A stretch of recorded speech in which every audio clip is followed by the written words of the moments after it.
चलो अब आप बाउ प्रिंसिपल की तरफ चलते हैं। अच्छा बताओ, आप बाउ का मतलब क्या होता है? ये एक जर्मन वर्ड है। आप बाउ एक कौन सा वर्ड है? जर्मन वर्ड है। ये कोई प्राणी नहीं है, ये कोई इंसान नहीं है, ये एक जर्मन वर्ड है जिसका मीनिंग क्या है? बिल्डअप। अच्छा, बिल्डिंग अप या बिल्डअप का मतलब क्या होता है? किसी चीज का निर्माण करना, दैट इज बिल्डअप। क्लियर है? अच्छा, इसको दूसरे किस नाम से हम लोग जानते हैं? इसी को जानते हैं एन प्लस एल रूल। इसको किससे जानते हैं? N plus l rule. पक्का ये याद रखना बेटा, सबसे बढ़िया सवाल तो यहीं से बनेगा, है ना? अच्छा देखो क्या लिखा है, in the ground state of the atom, है ना? In the ground state of the atom electron are filled in increasing order of energy of sub shell. हमेशा इलेक्ट्रॉन जो ऑर्बिटल के अंदर भरे जाएंगे वो इलेक्ट्रॉन के इंक्रीजिंग ऑर्डर में भरे जाएंगे। इसका फिर से पढ़ो बेटा, किसी एटम के अंदर, अच्छा किसी एटम के अंदर क्या होगा? इलेक्ट्रॉन, है ना? उन इलेक्ट्रॉनों की फिलिंग कैसे करेंगे? सबसेल के अंदर इंक्रीजिंग ऑर्डर में। किसके इंक्रीजिंग ऑर्डर में? एनर्जी के इंक्रीजिंग ऑर्डर में। तो किसी एटम के इलेक्ट्रॉनों को ऑर्बिटल के अंदर कैसे भरेंगे? एनर्जी के इंक्रीजिंग ऑर्डर में। मीनिंग समझ में आ गया?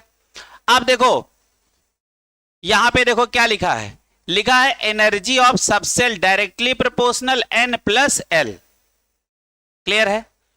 किसी सबसेल की आपको यदि एनर्जी जाननी है तो आप क्या करोगे? उसका प्रिंसिपल क्वांटम नंबर और उसका एजीमुथल क्वांटम नंबर निकाल के आपस में जोड़ दोगे तो आपको एनर्जी पता चल जाएगी। क्लियर है? जरा इतना इसको लिखो, एन के नीचे लिख लो प्रिंसिपल क्वांटम नंबर और एल के नीचे लिख लो, क्या लिखोगे? Azimuthal quantum number. लिखो जल्दी से, फिर आगे बढ़े। ठीक है भैया? अच्छा देखो अगली बात क्या लिखी, मान लो जैसे दो लोगों में एन प्लस एल का वैल्यू सेम आ जाए। मान लो दो सबसेलों में हमने एन प्लस एल निकाला और उसका वो क्या आ गया? Number same. जैसे हमने 2s का निकाला, फिर 3s का निकाला, तो देखो 2s का n प्लस एल दूसरा होगा और 3s का n प्लस एल दूसरा होगा, होगा ना? मान लो by chance n plus L same आ जाए तो क्या करेंगे? लिखो इसके नीचे लिखो, इफ n प्लस एल ये क्या हो जाए? सेम।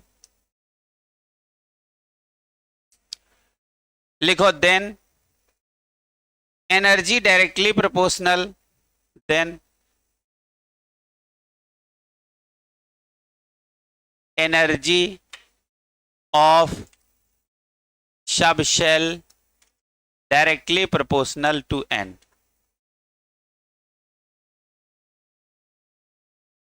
और बेटा ये डिवाइड कर लेना ऐसे 20 से, जहां जहां आपको जगह मिले तो उसको दो भागों में जरूर डिवाइड कर लो, क्योंकि हम जगह हमेशा दो भागों में डिवाइड करके हिसाब से ही छोड़ते हैं। अच्छा और दूसरी एक मैं बात बता दूं, आगे लिखो बेटा, लिखो ये n प्लस एल रूल आपको समझ में आया? अब सारे बच्चे काम करें, अब हमारे साथ आप बाउ प्रिंसिपल आप याद करें। क्लियर है? तो जो हमने आपको बहुत पहले पढ़ाया करते थे आज उसको जरा, आज वो बात आ गई है यहां पे और हमें पढ़नी है। क्लियर है? तो देखो एस, आज पढ़ लेना, S S P S P S D P S D P S F D P S F D P. फिर यहां से ऐसे इनको बेटा 20 से डिवाइड कर देना। लिखो इसमें, लिखो बेटा सब लोग। हाय बेटा कहाँ हो चुका? अरे वो तो इलेक्ट्रॉनिक कॉन्फ़िगरेशन थोड़ा सा हल्का सा बता दिया था, करना सीख जाओ। सही में मायने में तो आज पढ़ रहे हैं, है ना? इसके पहले जो हमने पढ़ा है वो सिर्फ तुम्हारे थोड़ी सी, है ना, कि थोड़ी सी कैलकुलेशन समझ आ जाए। और आज हम सही में पढ़ रहे हैं कौन सा? Aufbau principle. जैसे ये हमने बेसिक क्लास में भी मैं इसे पढ़ा देता हूं, इसीलिए तो पढ़ा देता हूं कि आपको लगे करे ये तो मैं पहले पढ़ चुका हूं, इसीलिए मैं पढ़ाता हूं। पढ़ा जाए बेटा? चलो ये किसका तरीका हम लोगों ने पढ़ाया है? इसके नीचे आप डाल लेना ऊपर heading electronic configuration. Electronic configuration का ये हम आपको एक तरीका बता रहे हैं। अच्छा, ये किसका प्रिंसिपल है? आप-बाऊ प्रिंसिपल। किसका प्रिंसिपल है? मतलब ये इंसान नहीं है, ये आप-बाऊ प्रिंसिपल है, आप-बाऊ का प्रिंसिपल नहीं है। एक का लगाने से ऐसा लगता है कि कोई इंसान थे, है ना? हाँ, तो अब तो ये समझ में आ ही गया होगा। अच्छा चलो, इलेक्ट्रॉनिक कॉन्फ़िगरेशन करने का तरीका क्या हमने पढ़ा है? बोलो। SP, SDP, SFDP. चलो इसको 3 बार बोलो सब लोग। ये आपके बुक में ऐसे ऐसे बना है, आए ना? दिखा दूं मैं। अभिषेक, एनसीईआरटी ले आओ। ये आपके क्या कैसे बना है? ध्यान से देखा नहीं? ऐसे ऐसे करके बना है। पढ़ा तो होगा ही। लाओ दिखा देता हूं, जैसे तुम्हें थोड़ा और बढ़िया समझ में आ जाए। क्लियर है?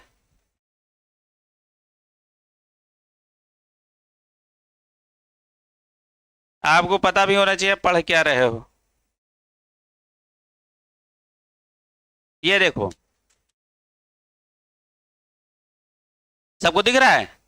ध्यान से देखो, दिख रहा है बेटा? ये मैं पढ़ा रहा हूं, क्लियर है? लेकिन इसको ऐसे नहीं पढ़ना है, थोड़ा कठिन हो जाएगा, ऐसे पढ़ना है। ये वही चीज लिखी है।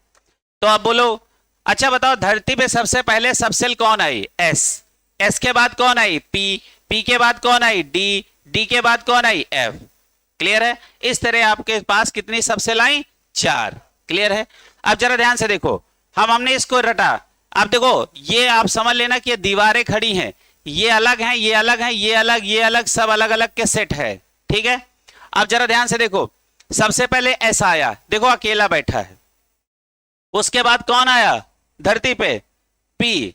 तो एस ने अपने साथ बैठा लिया पी को, और इसी को 2 बार बोलना है। फिर बताओ कौन आया? डी।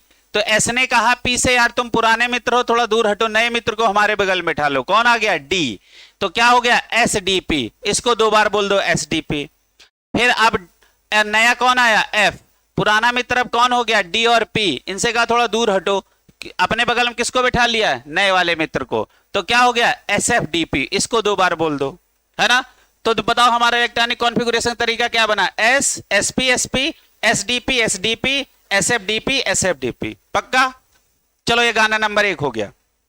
गाना नंबर 2, बोलो, जो नंबर एस को देंगे वही नंबर पी को देंगे।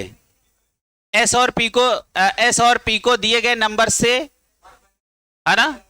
एस और पी को दिए गए नंबर से डी को 1 नंबर कम और एफ को 2 नंबर कम देंगे। क्लियर है? अब जरा ध्यान से देखो, इसको हमने कौन सा नंबर दिया? 1, क्योंकि नंबर हम 0 से नहीं शुरू करेंगे। कहां शुरू करेंगे? 1 से। अच्छा देखो, इसके बगल में पी है क्या? नहीं है, तो 1 नंबर इसको दिया और काम खत्म। अच्छा बताओ, इस वाले को क्या नंबर देंगे? 2, क्योंकि ये पहला वाला एस है और ये दूसरा वाला। अब इसके बगल में देखो पी है, तो इसको भी 2 नंबर दोगे। अच्छा इसको क्या दोगे? 3, तो इसको भी 3, इसको 4, इसको बहुत बढ़िया, इसको, हाँ हाँ ठीक। अच्छा इसको बताओ, हाँ हाँ हाँ हाँ, 7 7 6 5। क्लियर है? समझ में आई बात? अच्छा दोनों गाना एक साथ सुना दो, जैसे इलेक्ट्रॉनिक कॉन्फ़िगरेशन आज के बाद कभी गलत ना हो। और कुछ एक्सेप्शनल इलेक्ट्रॉनिक कॉन्फ़िगरेशन है, वो आज हम आपको नंबर लिखवाएंगे। क्लियर है?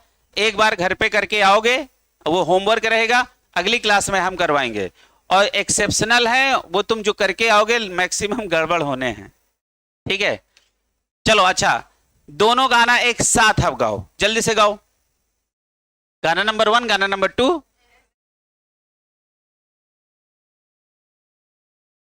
जैसे आता हो ना, फिर भी एक बार गा लिया करो, क्योंकि गलत वही होता है ना जो हमें आता है, और जो नहीं आता उसको क्या गलत होना, वो तो आता ही नहीं है।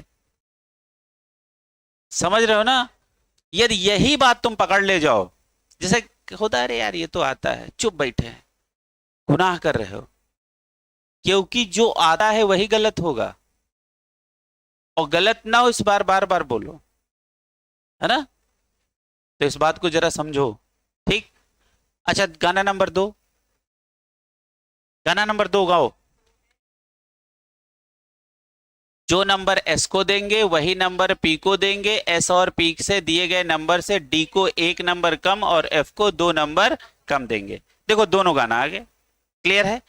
अच्छा ये जानते हो लिखा क्या है, ये लिखा है 1s, इस वाले नंबर को यहां लिखना, तो ये क्या लिखा 1s, ये क्या लिखा है 2s, ये क्या लिखा है 2p, ये क्या लिखा है 3s, ये क्या लिखा है 3p, ये क्या लिखा है 4s, ये क्या लिखा है 3d, ये क्या लिखा है 4p, है ना बेटा, ये क्या लिखा है 5s, ये क्या लिखा है 4d, ये क्या लिखा है 5p, ये क्या लिखा है 6s, ये क्या लिखा है 4f, ये क्या लिखा है 5d, और ये क्या लिखा है 6p।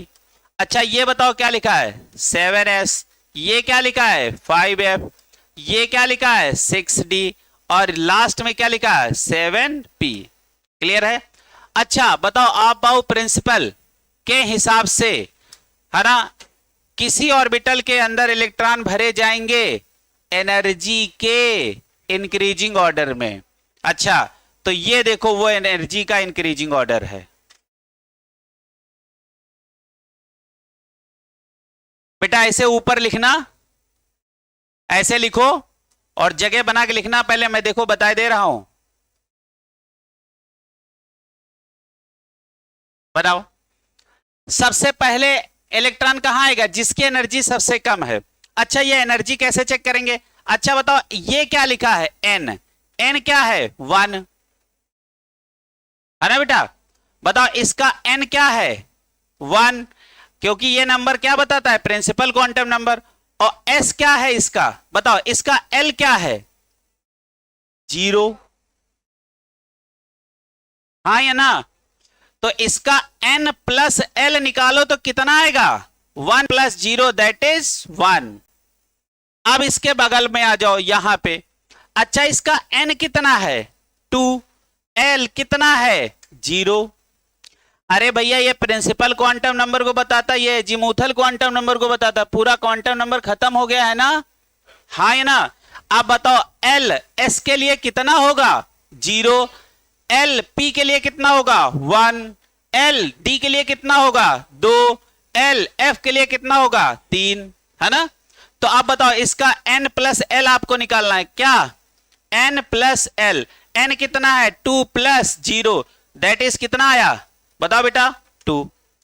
अच्छा बताओ हमने पढ़ा क्या है energy directly proportional n plus l, energy directly proportional n plus l।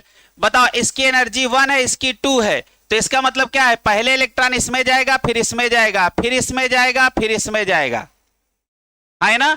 तो बताओ ये एनर्जी के इंक्रीजिंग ऑर्डर में लिखे हैं कि नहीं सब, है ना। यहां इसको मेंशन जरूर कर लेना n प्लस l बना के। और देखो यही लाइन ऊपर कितनी सुंदर लिखी गई है, ये देखो क्या लिखा है इंक्रीजिंग ऑर्डर में सब सेल के अंदर क्या होते हैं, ऑर्बिटल के अंदर इलेक्ट्रॉन भरे जाते हैं। अब आप देखो यहां से चेक भी कर लो, प्रूफ कर लो, ये देखो पहले इलेक्ट्रॉन 1s में आता है, फिर 1s के बाद 2s में जाता है, फिर 2s के बाद 2p में। लो अच्छा 2p का भी निकलवा दें, इसका n कितना है 2, अच्छा इसका l कितना है 1। अच्छा बताओ n प्लस l हुआ, n कितना है 2 प्लस 1 दैट इज 3। बताओ पहले 1, 1 से 2, 2 से 3, तो बताओ इंक्रीजिंग ऑर्डर में है एनर्जी जा रही कि नहीं, एनर्जी डायरेक्टली प्रोपोर्शनल क्या है n प्लस l, जिसका n प्लस l कम है उसमें इलेक्ट्रॉन पहले जाएगा, और जिसका n प्लस l ज्यादा है उसके बाद उसमें जाएगा। क्लियर है, ये बात प्रूफ हो गई ना। आप चाहे सबका निकालते चले जाओ, सबका ऑर्डर इंक्रीजिंग लिखा है। हाँ देखो सबसे पहले इसमें गया क्योंकि इसका n प्लस l कम है, और इससे ज्यादा इसमें, इसके बाद इसमें गया, तो हमेशा इलेक्ट्रॉन भरेंगे कैसे एनर्जी के इंक्रीजिंग ऑर्डर में। पहले कम एनर्जी वाले सब सेल के अंदर इलेक्ट्रॉन जाएगा, उसके बाद ज्यादा, उसके बाद और ज्यादा, उसके बाद और ज्यादा, ऐसे इलेक्ट्रॉन भरे जाएंगे। लिखें आगे, सवाल हो जाए इसी बात पे। है ना। लिखो जरा, लिखो अरेंज, पहले अच्छा इसको बना लो फिर सवाल बनाए। सवाल लिखवाएं, लिखो arrange the following, arrange the following in in in increasing order of, in increasing order of their energy, in increasing order of their energy, energy के इंक्रीजिंग ऑर्डर में, है ना, चीजों को आपको सेट करना है। और जरा लिखो वहां पे, लिखो लिखो 1s कॉमा, ये फॉलोइंग क्या है, लिखो 1s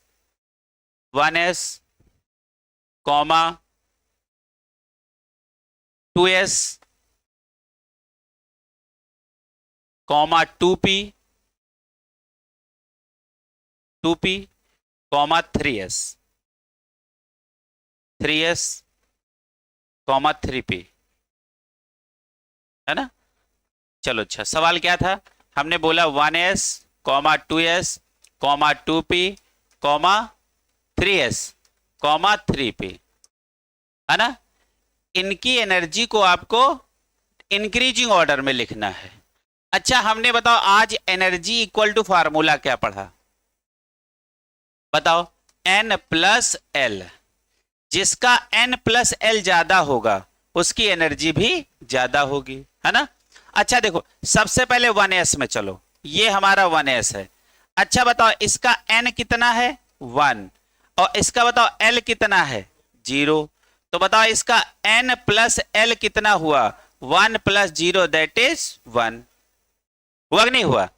अच्छा अब आ जाओ 2s में। अच्छा इसका n, ये देखो ये n है और ये l है ना। n कितना है 2, बताओ s के लिए l कितना है 0। अब n प्लस l लिखो तो 2 प्लस 0 दैट इज 2, क्लियर है। अब आगे आ जाओ 2p। अच्छा इसका n कितना है 2, अच्छा बताओ l कितना है 1, है ना। n प्लस l लिखो, देखो बेटा सारे बच्चे समझ लो, l आपको यही नहीं पढ़ाए थे 0, 1, 2, 3, ये किसके लिए s के लिए, ये किसके लिए p के लिए, ये d के लिए, और ये बेटा f के लिए, है ना, पढ़ाया नहीं था। आप जरा ध्यान से समझो, तो इसका एनर्जी कितना हो गया 2 प्लस 1 दैट इज 3। अच्छा अब लास्ट में कौन है 3p। अच्छा यहां n कितना है 3 और l कितना है 1, तो n प्लस l, है ना, क्या हो जाएगा बेटा 3 प्लस 1 दैट इज 4, क्लियर है। तो ऑर्डर क्या बना, अब बताओ ऑर्डर क्या बना, बताओ ऑर्डर क्या बना, इंक्रीजिंग ऑर्डर। सबसे कम कौन है 1s, उस 3s भी लिखा है क्या, अच्छा 3s का भी लिख लो। हाँ अब देखो पहले हम 3s लिखा है, 3s भी लिख लो। बताओ इसका n कितना है, बताओ। अच्छा l कितना है 0, अच्छा n प्लस l कितना है, अब जरा ध्यान से देखो, n है 3 l है 0 दैट इज आंसर आया 3, है ना। अब देखो, आप देखने वाली कोई बात नहीं क्योंकि सबके नंबर सेम आए। अब अगला सवाल ऐसा लगवा रहा हूं जिसमें कोई दो नंबर सेम आए। अच्छा ये आ गया, लो लो लो लो, काम तुम्हारा बन गया, है ना। हाँ अभी हमने क्या पढ़ाया, जिसका n प्लस एल सेम हो जाए तो उसका एनर्जी किसके डायरेक्टली प्रोपोर्शनल हो जाता है n के, क्लियर है। तो बताओ इसका n प्लस एल कितना आया 3, इसका n प्लस एल कितना आया 3, तो देखो दोनों के n प्लस एल सेम आ गए ना। अब एनर्जी किसके डायरेक्टली प्रोपोर्शनल हो जाएगी n के। अच्छा n किसका ज्यादा है, इसका, हाँ है ना, तो इसकी एनर्जी ज्यादा है इससे। ये समझ में आया सवाल, क्लियर है।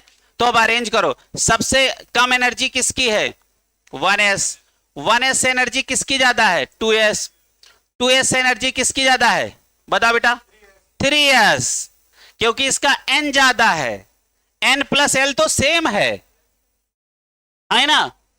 ये समझ में आ रहा। अच्छा उसके बाद बताओ क्या होगा, ठीक है। अच्छा उसके बाद बताओ क्या होगा? 2p। 2p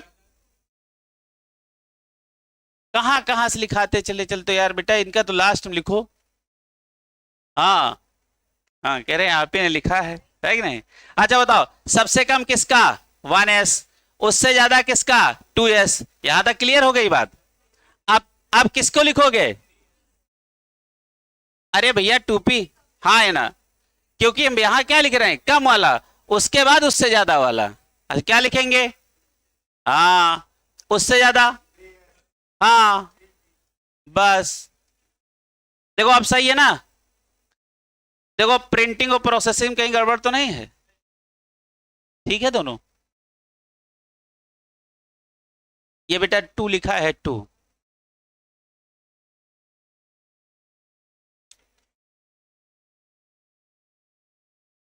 अच्छा देखो ये भी सवाल आपको मिल गया, n+l सेम वाला। जब n+l सेम हो जाए तो एनर्जी किसके डायरेक्टली प्रोपोर्शन कर देनी है? n के। अभी ये बात लिखाई है, जरा उसको एक बार देखो। n+l क्लियर हुआ कि नहीं? पक्का? और ज्यादा सवाल लगने का हो सकता तो नहीं इसके बाद, क्योंकि इसी में दोनों बातें आ गई।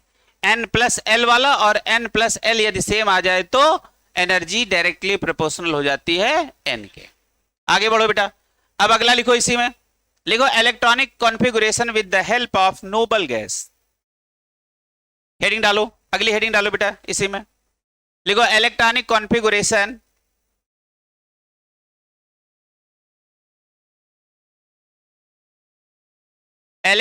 Configuration with the help of noble gas.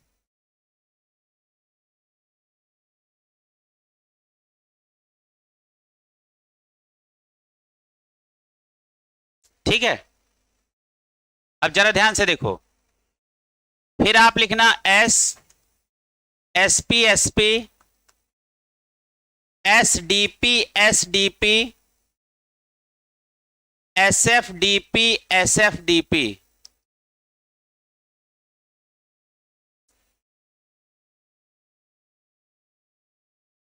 फिर से यही लिखो, फिर से लिख लो, फिर से यही लिख लो।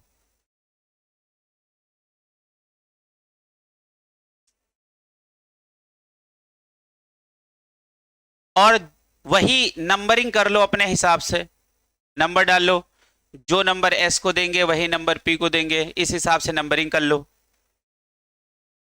अच्छा नंबरिंग तो कर लोगे ना? इसके नीचे क्या करोगे? 1 2 2 3 3 4 4 3 5 5 4, है ना? 6 6 5 4 7 7 6 और 5 लिख लिया।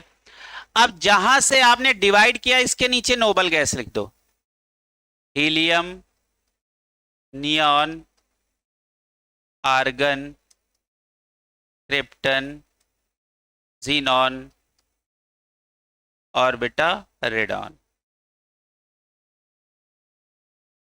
इनका एटॉमिक नंबर लिख दो। इसका एटॉमिक नंबर होता है 2, 10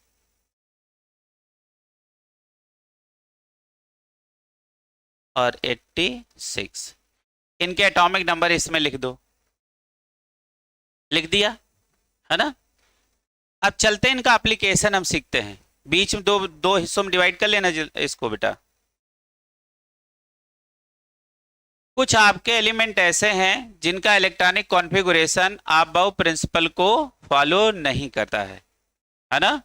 उनका नाम क्या रखते हैं? एक्सेप्शन। अच्छा रूल फॉलो करता तो फिर काहे का एक्सेप्शन? रूल नहीं फॉलो कर रहा इसीलिए वो क्या है? एक्सेप्शन। क्लियर है? चलो अब हम चाह रहे हैं कि इलेक्ट्रॉनिक कॉन्फ़िगरेशन हो जाए। मान लो हमने Z इक्वल टू दिया 28, इसके दोनों इलेक्ट्रॉनिक कॉन्फ़िगरेशन करना। कौन सा?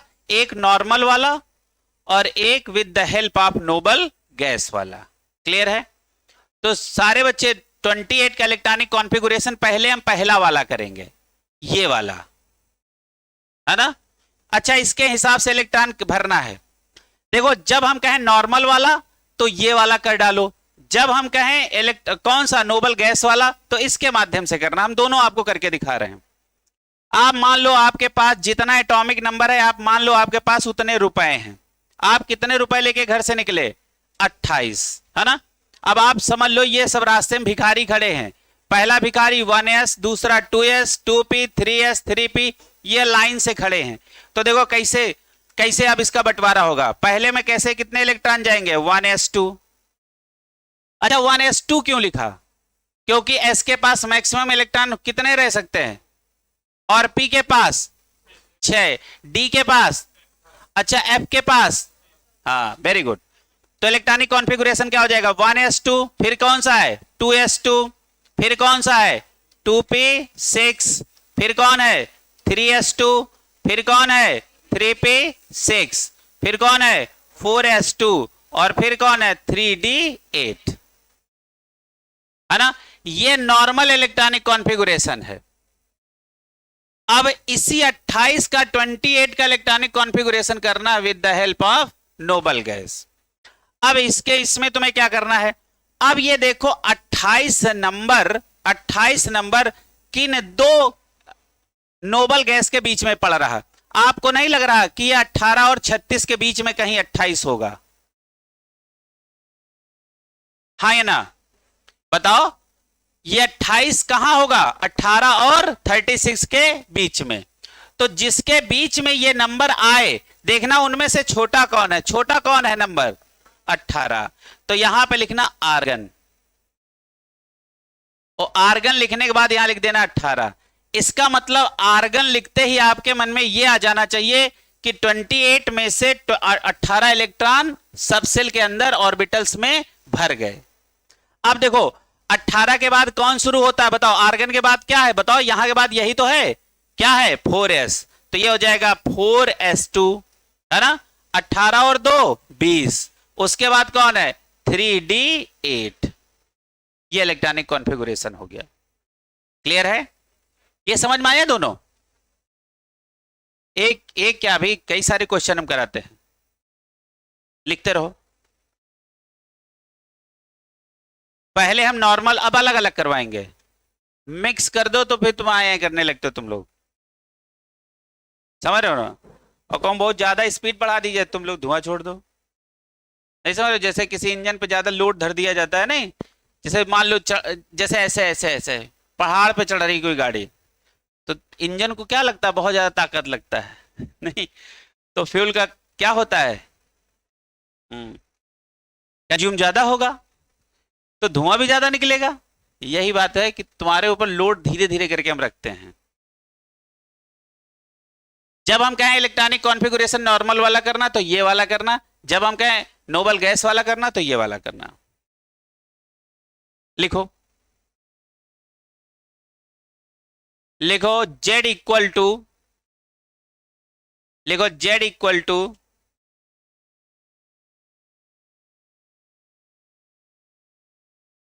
46। Z equal to 46। इसका अभी तुम नॉर्मल वाला इलेक्ट्रॉनिक कॉन्फ़िगरेशन करो।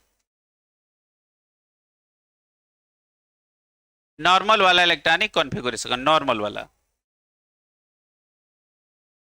46 का आपको नॉर्मल वाला इलेक्ट्रॉनिक कॉन्फ़िगरेशन करना है। अच्छा बताओ, नॉर्मल वाला इलेक्ट्रॉनिक कॉन्फ़िगरेशन यही है ना। देखो क्या लिखा है? 1s2, 1s2। देखो बेटा, नॉर्मल वाला जब मैं कहूं तो आप ये वाला करो, और जब मैं कहूं electronic configuration with the help of noble gas, तो आप नोबल गैस की मदद से करना, है ना।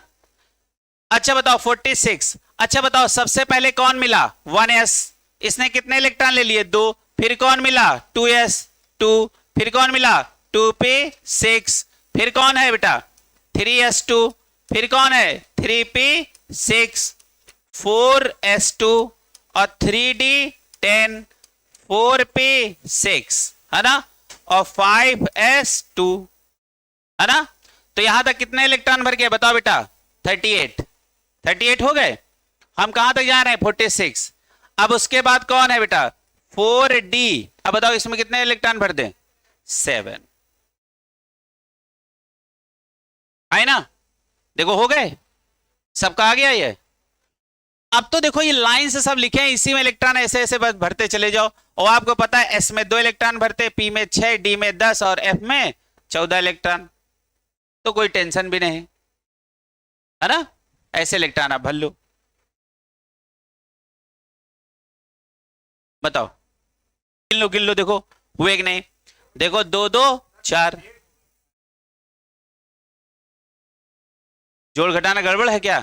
अच्छा गिन लो, 2 2 4 6 4 10, 2 12 6 18 2 20, 20 10 30 36 38, तो बेटा यहाँ कितने होंगे 8, ये तो हो गया था 45 का, अब कितना हो गया 46 का। तो बेटा जोड़ घटाना तुम लोग सही, तुम लोगों में भरोसा करके लिख दो, नहीं समझ रहे हो? हाँ, तो एक आधा नंबर कम लिखाओगे, ठीक है, इसीलिए कहते हैं जल्दबाजी ना करो, धीरे धीरे करके बताओ, है ना। अच्छा नोबल गैस की मदद से करो यही। अब देखो 46 कहां आ रहा है बताओ बेटा, 46 आपको नहीं लग रहा यहां कहीं है, इन दोनों नंबर के बीच में है ना। अच्छा बताओ, इस नोबल गैस और इस नोबल गैस में छोटा एटॉमिक नंबर वाला नोबल गैस कौन है? क्रिप्टन, है ना। तो तुमको यहां क्या लिख देना है, क्या लिख देना है Kr, क्रिप्टन हो गया, और क्रिप्टन के नीचे आप धीरे से क्या लिख दो 36, इसका मतलब हो गया कि 46 में 36 Kr लिखते ही भर गए इलेक्ट्रॉन।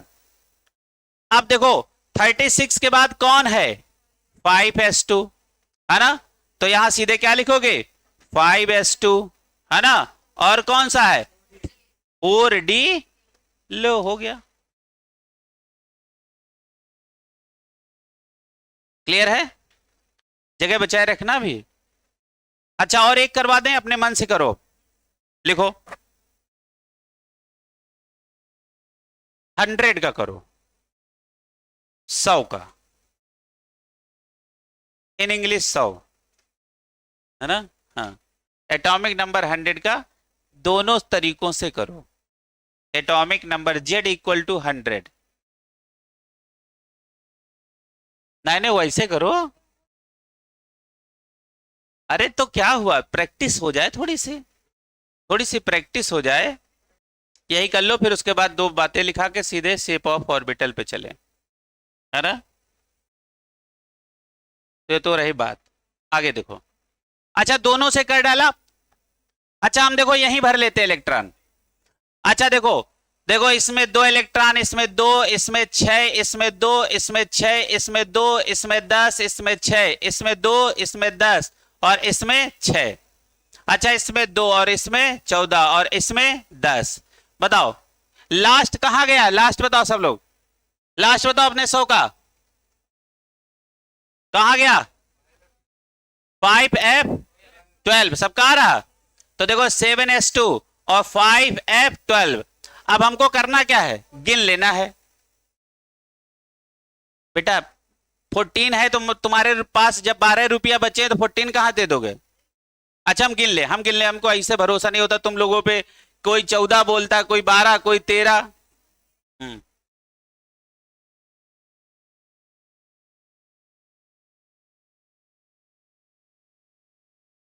किसमें, एफ में, एफ में 2 भर दोगे ज्यादा स्टेबल रहेगा,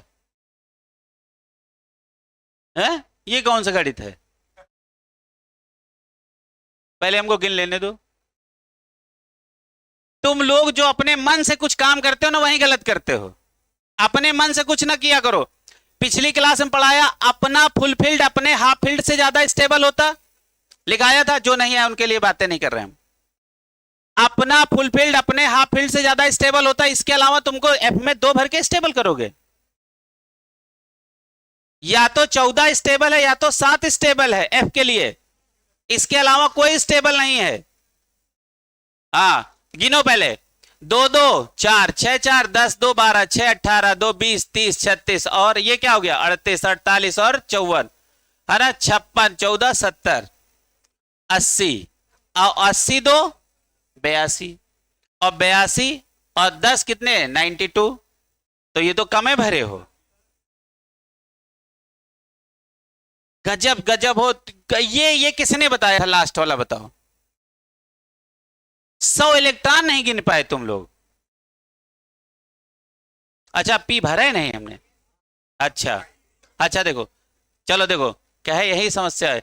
देखो देखो देखो, 4 और 6 4, 10 2 12, 6 18, 18 और 2 20, 30, 36, 38, 48 और 54, 56 और 70, 80 और 86, 86, 88 है ना, और 12 100।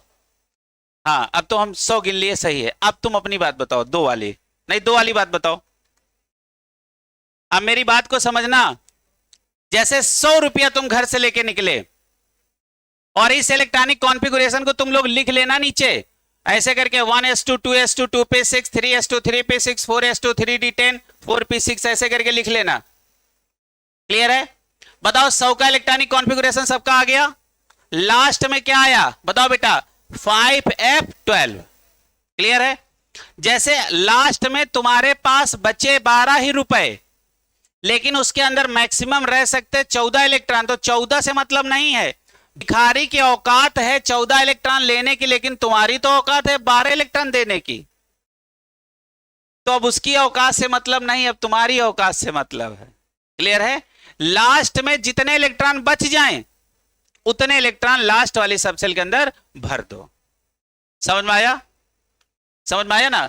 अच्छा, इनको अलग अलग कराने चाहिए, मिक्स हो जाते हैं तुम वहीं आए करने लगते हो, है ना? समझ में आया? अच्छा 100 का नॉर्मल वाला कर लिए, 100 का। आप बताओ अभी तक 100 का किसको नहीं आया? जिनको नहीं आया उनको हम आज कुछ एटॉमिक नंबर देंगे, वो घर से करके आएंगे, हम अगली क्लास में उनको चेक करेंगे। क्लियर है? और चलो 100 का तुमने किया, 100 बताओ कहां 100 वाला सही हो गया? कहीं कहीं कहीं ओवर राइटिंग है, यहां गड़बड़ हुआ था, लिखने में गड़बड़। चलो अच्छा, अब आ जाओ नोबल गैस वाला। अच्छा देखो 100 कहीं यहां आएगा ना 86 के बाद, तो बताओ अब आपका 100 का यदि इलेक्ट्रॉनिक कॉन्फ़िगरेशन करना है नोबल गैस की मदद से, तो रेडान बंद करेंगे डिब्बे में और यहां लिखेंगे 86। 86 के बाद देखो कौन है, 7s2, 7s2 और कौन है 5f12। ये लो हो गया इलेक्ट्रॉनिक कॉन्फ़िगरेशन। पक्का? ठीक है। अब सबके लिए होमवर्क, अब सबके लिए होमवर्क घर से करके लाना। लिखो, बोल दे हम कुछ नंबर, लिखो लिखो 95, ये घर से करके लाना। लिखो 95, 80, 50, ठीक है, और 118, 118। ये तुम्हारा HW है। ठीक है, ये होमवर्क, ये घर से करके लाना है। अब उसी के बगल में लिखो नोट। अच्छा किसी को अब हमको ये बड़ा ताज्जुब लगता कि 12 सब पास है भाई, और इलेक्ट्रॉनिक कॉन्फ़िगरेशन ना है, तो अब सोचो 12th में क्या किया।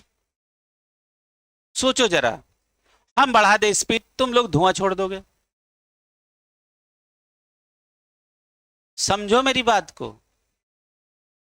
अगले वाले चैप्टर से स्पीड ठीक रहेगी, बात समझो थोड़ा सा। हमको ये भी देखना होता है कि हम कक्षा 1 से लेके 12 तक 12 साल बर्बाद किए। जोड़ घटाना गुणा भाग नहीं आ रहा, हमारी गलती है क्या? समझ रहे हो ना? बेसिक चीजें नहीं आ रही हैं। हम MBBS की डिग्री थोड़ा ना बांट रहे हैं कि कोचिंग में एडमिशन ले लिया तो हम डिग्री दे दिए। इस काम को जरा ध्यान से देखो। तो आगे जरा ध्यान से देखो, अब लिखो नोट, लिखो नोट, नोट में लिखो इफ, लिखो if electronic configuration, if electronic configuration ends with, ends with का मतलब क्या होता है, के साथ खत्म होना, है ना? स्पेलिंग में बोल देता हूं, ends with D4, D4 है ना, और फिर लिखना देन, देन के आगे डैश लगा के छोड़ दो। यदि आपका इलेक्ट्रॉनिक कॉन्फ़िगरेशन D4 पे खत्म हो जाए तो क्या करना है? तो यहां पे लिखना S से क्या करना है, इलेक्ट्रॉन को लेना है और D4 को कन्वर्ट कर देना है किसमें, D5 में। ठीक है, तो देखो क्या करना है आपको, अब बहुत ध्यान से देखो, यहां से क्या करना है, एस से एक इलेक्ट्रॉन लिया तो यहां क्या बचा, एक इलेक्ट्रॉन, और ये क्या हो जाएगा, D5।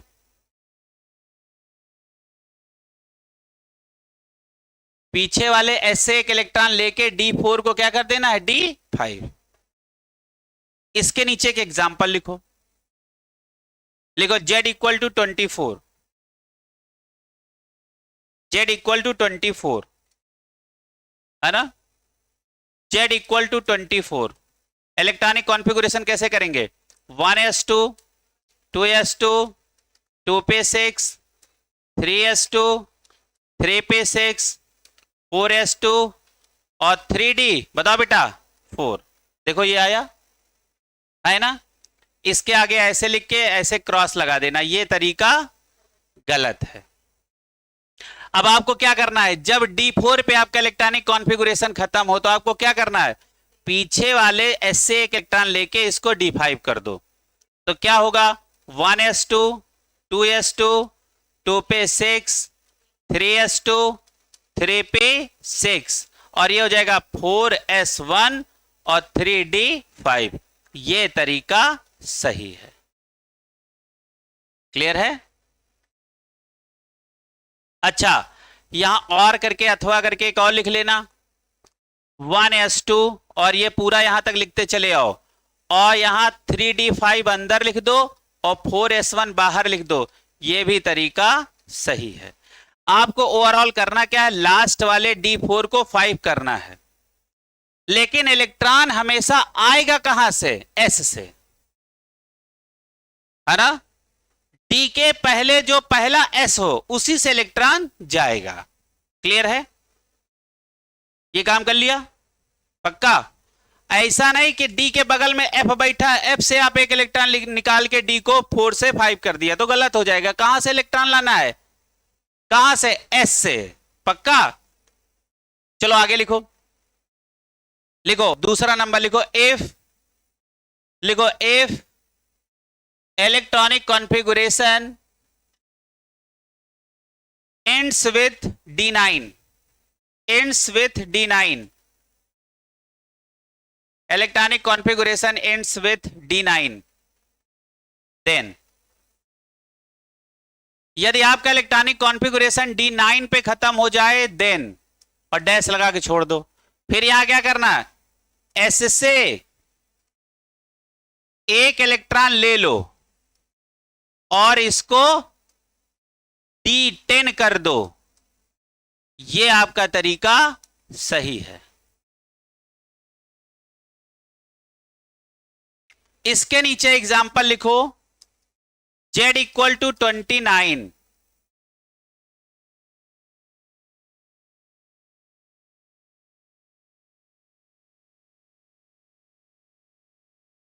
Z equal to 29।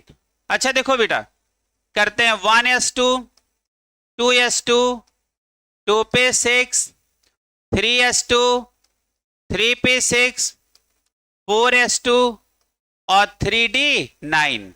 अच्छा बताओ 3d9 क्या ये तरीका सही है, गलत है ना। अब चलो सही करने का क्या तरीका है, 1s2 लिख लो और यहां तक पूरा ऐसे लिखते चले आओ।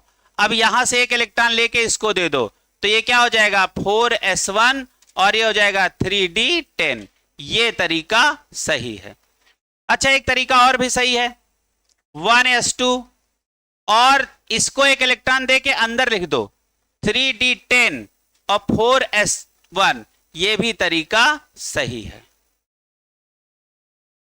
कोई पूछे कि बताओ 29 एटॉमिक नंबर में लास्ट इलेक्ट्रॉन कहां गया, तो बताओ लास्ट इलेक्ट्रॉन कहां गया, तो कहां गया, 3d में गया, है ना, कहां गया, 3d में।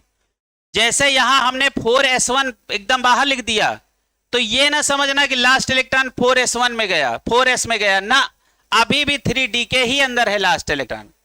ये अक्सर सवाल दे के तुम्हारा सवाल गलत कराते हैं, बारीक बात समझ लो। लास्ट इलेक्ट्रॉन आपका कहां है? 3d में। यहां पे भी कहां है? 3d में। अंतर क्या हुआ? इसमें हमने एक इलेक्ट्रॉन लेके 9 से 10 करके इसे अंदर कर दिया और इसे बाहर लिख दिया, लेकिन लास्ट इलेक्ट्रॉन अभी भी 3d में है और अभी भी 3d में है, और यहां गलत वाले में भी लास्ट इलेक्ट्रॉन कहां था? 3d में। ये समझ में आ गया? अब जरा एक हम तुम्हें बड़ा इलेक्ट्रॉनिक कॉन्फ़िगरेशन देना चाहते हैं, वो करो, है ना? अच्छा,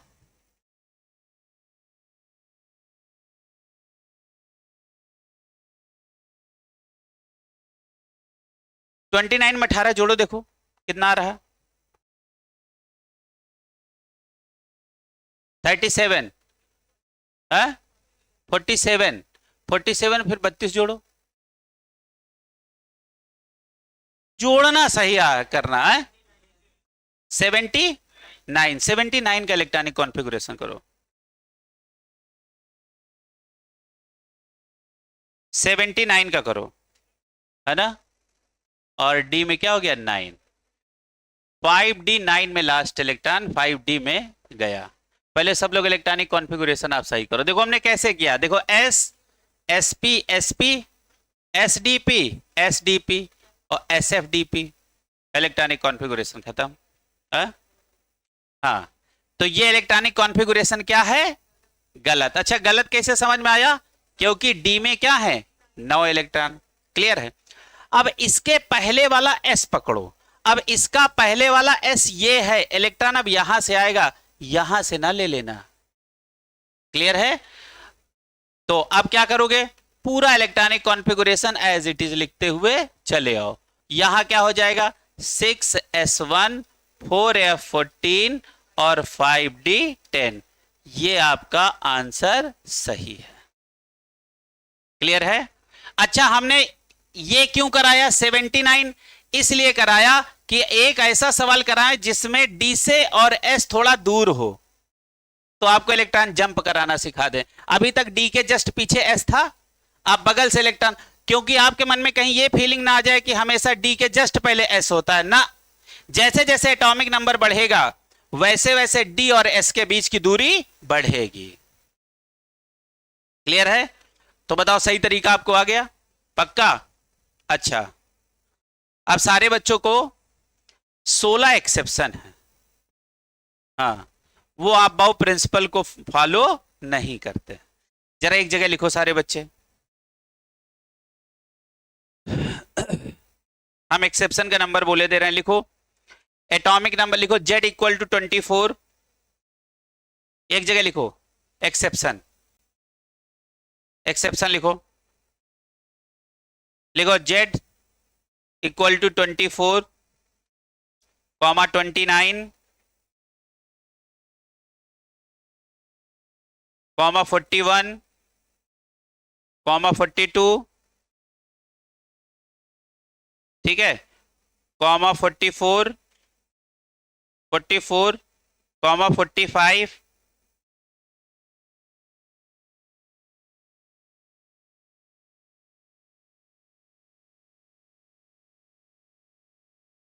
46,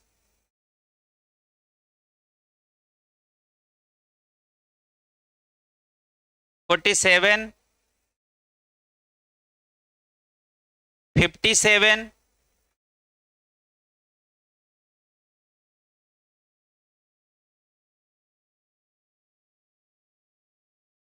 अब लिखो 60। 60 तो ऐसे ठीक है, 60 में कोई ऐसी प्रॉब्लम वाली बात नहीं है, लेकिन फिर भी हाँ, अब लिखो 60, लिख लो आप 60, लिखो 64, लिखो, ठीक है, 70, लिखो बेटा 74, 78, 79, 106,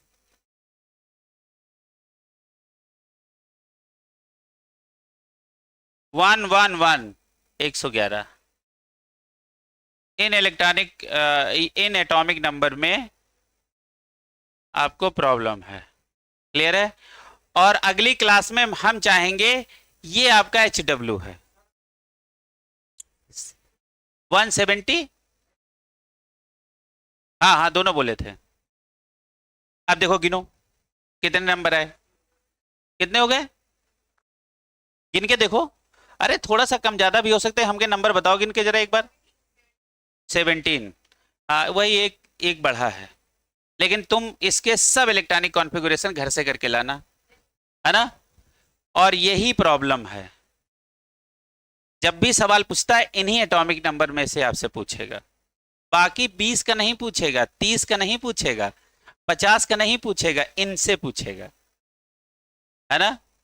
अच्छा, इसमें से कुछ ऐसे हैं जो आपका टी में एक इलेक्ट्रॉन एस से ले जाके लग जाएंगे, लेकिन कुछ हैं जो बिल्कुल आप बाउ प्रिंसिपल को फॉलो नहीं करते हैं। क्लियर है? तो चलो, तो ये आपका होमवर्क है, और कैलकुलेशन आप अच्छे से करके आना। किसका? इलेक्ट्रॉनिक कॉन्फ़िगरेशन धीरे आराम से निकाल के लाना, और देखना कहां कहां पे कौन कौन सी प्रॉब्लम है। चलो भैया आगे आ जाओ। अगला कौन सा है बताओ बेटा, क्या है अगला? अच्छा, इलेक्ट्रॉनिक कॉन्फ़िगरेशन निकालना आ गया बेटा, और ये आपका होमवर्क भी दे दिया है, इसको घर से करके आना। और इसी इलेक्ट्रॉनिक कॉन्फ़िगरेशन की मदद से अगले चैप्टर में हम पीरियड नंबर, ग्रुप नंबर, है ना, और ब्लॉक निकालना सीखेंगे, जब हमें इलेक्ट्रॉनिक कॉन्फ़िगरेशन आता हो तब।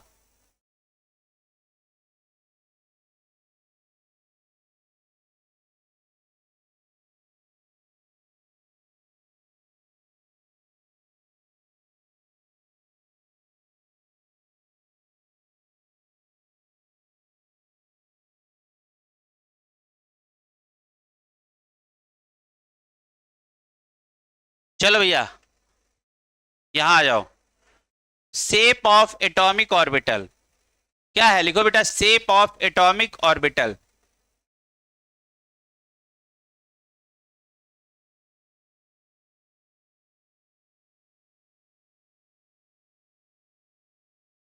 यहां से अच्छा सवाल बनता है।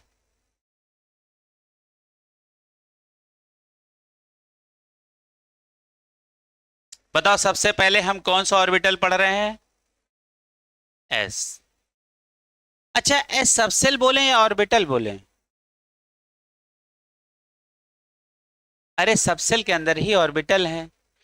हम या तो कह दें पी सबसेल, या हम कह दें 3 ऑर्बिटल वाला सबसेल, या 3 ऑर्बिटल वाला, तभी भी तो पी ही आ गया है ना। जैसे हमने कहा एक कमरे वाला घर एस, है ना, तो हम एस ऑर्बिटल भी बोल दे या एस सबसेल बोल दे। हमने कहा 3 कमरे वाला घर, तो कौन सा है? P subshell. तो हम दोनों तरीकों से बोल सकते हैं। अब जरा ध्यान से देखो, पहला सवाल देखो, एस ऑर्बिटल का शेप कैसा होता है? वो कैसा होता है? स्फेरिकल। स्फेरिकल मतलब गोल गोल सा, ठीक है। अच्छा बताओ, एस के लिए एल का वैल्यू कितना होता है? 0। अच्छा, इसके अंदर नोडल प्लेन कितने होंगे? 0। और इसका बताओ मैग्नेटिक, ये क्या लिखा है? मैग्नेटिक क्वांटम नंबर क्या होगा? 0, है ना। कैसे समझे? अरे जिसका L 0 होगा पक्का है उसका M तो 0 होना ही होना है। नहीं समझे? क्वांटम नंबर हमने क्या पढ़ाया था? जिसका L 0 है उसका M 0 ही होगा, और जिसका L 1 है उसका M -1 0 +1 होगा। क्लियर है? आगे आ जाओ बेटा। आप देखो, all s orbitals are spherically symmetrical, that is probability of finding electron is equal in all direction। जैसे मेरी बात को समझो, जैसे कोई गोल चीज है ऐसे गोल चीज है, ऐसे स्फेरिकल है, इसमें आपने हवा भर दी, मान लो क्या भर दी? हवा भर दी। तो हम बोले बताओ इस हवा का प्रेशर आपके किस दीवार पे सबसे ज्यादा लगेगा, तो आपका आंसर क्या होगा, इक्वल इन ऑल डायरेक्शन। हाँ या ना, क्लियर है। वैसे ही यदि इसके अंदर इलेक्ट्रॉन का डिस्ट्रीब्यूशन होगा इसके अंदर, तो चारों दिशाओं में इलेक्ट्रॉन का डिस्ट्रीब्यूशन कैसा होगा, इक्वल। समझ रहे हो ना। जैसे ये गोल बॉल है, आपने इसके अंदर हवा भर दी है, तो बताओ हवा का प्रेशर चारों तरफ, अब इसमें चारों तरफ क्या कहने वाला, क्योंकि गोल गोल है तो हर डायरेक्शन में हवा का प्रेशर क्या होगा, बराबर होगा। इसीलिए इलेक्ट्रॉन का डिस्ट्रीब्यूशन हर तरफ कैसा होगा, इक्वल होगा। अब जरा इस वाली लाइन को पढ़ो, ऊपर वाली पढ़ो बेटा, ऊपर वाली लाइन को पढ़ो। All s orbitals are spherically symmetrical, है ना, दैट इज प्रोबेबिलिटी। प्रोबेबिलिटी का मतलब क्या होता है, संभावना। Probability of finding electron is equal, यानी इलेक्ट्रॉन पाए जाने की संभावना हर दिशा में क्या होती है, बराबर होती है, इन ऑल डायरेक्शन। अच्छा देखो, s orbital are non degenerate orbital, ये शब्द आपको हमने पिछली क्लास में पढ़ाया था। डीजेनरेट वो ऑर्बिटल होते हैं जिनमें कई सारे ऑर्बिटल हो और उन ऑर्बिटलों की एनर्जी आपस में, वेरी गुड, जैसे पिछली क्लास में पढ़ाया गया, इस क्लास में जवाब नहीं दिए, हमारी गलती है, इसमें भी हमारी गलती होगी।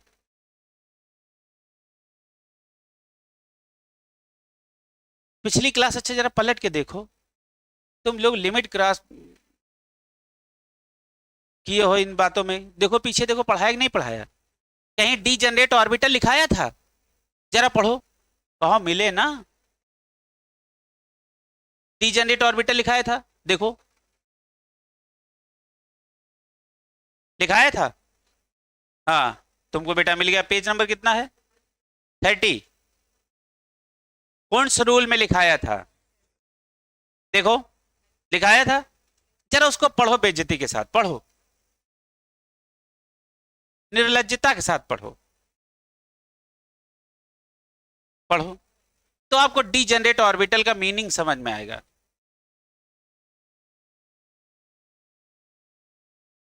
अभी यही बात तुमको ना आए और ये भी ना पता हो कि मास्टर साहब ने कहां लिखवाया, तो तुम्हारे मन में आएगा हो सकता ना पढ़ाए हो, है ना। और मैं कहता हूं कि जितना मैंने पढ़ा है उतना ही आना है।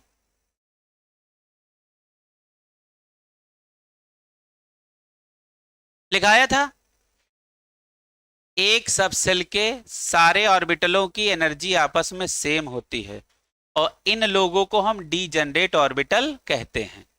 अच्छा एक बात समझो, जैसे ये बताओ कौन सा सबसेल है, पी, है ना, ये कौन है, ये पी एक्स है, ये कौन है, ये पी एक्स है, ये पी वाई है और ये क्या है, पी जेड है।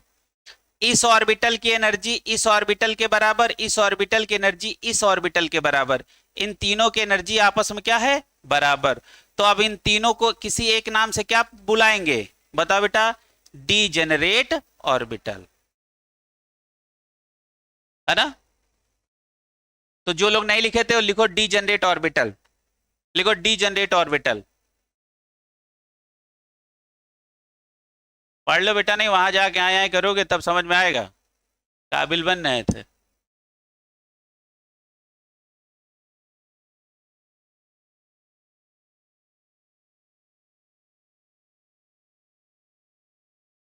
अच्छा ये कौन है, ये लिख लिया P। अच्छा ये कौन है, D। अच्छा ये अपना बताओ कौन सा है, ये PX हो गया, ये PZ हो गया, ये PY हो गया, ये कौन है गया, DXY हो गया, DYZ हो गया, DZX हो गया, DX स्क्वायर Y स्क्वायर हो गया और ये कौन है, DZ स्क्वायर, है ना। देखो सबसे पहले हमने ये देखा कि p ऑर्बिटल के, p सबसेल के अंदर कितने ऑर्बिटल, तो p सबसेल के अंदर 3 ऑर्बिटल, यानी p वाले घर में कितने कमरे, 3 कमरे, और तीनों कमरों का अलग अलग नाम होता है। जैसे एक घर में कई कमरे हो तो हम नहीं रख देते ये पप्पू का कमरा, ये गप्पू का कमरा, है ना, ये चूरन लाल, ये सूरन लाल, ऐसे नहीं नाम रख देते हैं, सबके अलग अलग कमरों के नाम रख देते हैं। समझ में आ रहा है? वैसे ही यहाँ बताओ 5 कमरे हैं, पांचों कमरों का अलग अलग नाम है, d x y, y z, z x, d x square, y square और डी जेड स्क्वायर। अच्छा, इनकी आपस में एनर्जी क्या होती है? बराबर। इनकी आपस में एनर्जी क्या होती है? बराबर। तो इन ऑर्बिटल्स को हम नाम क्या देंगे? D generate orbital. इनका नाम हम क्या रखेंगे? D generate orbital. लिख लो बेटा।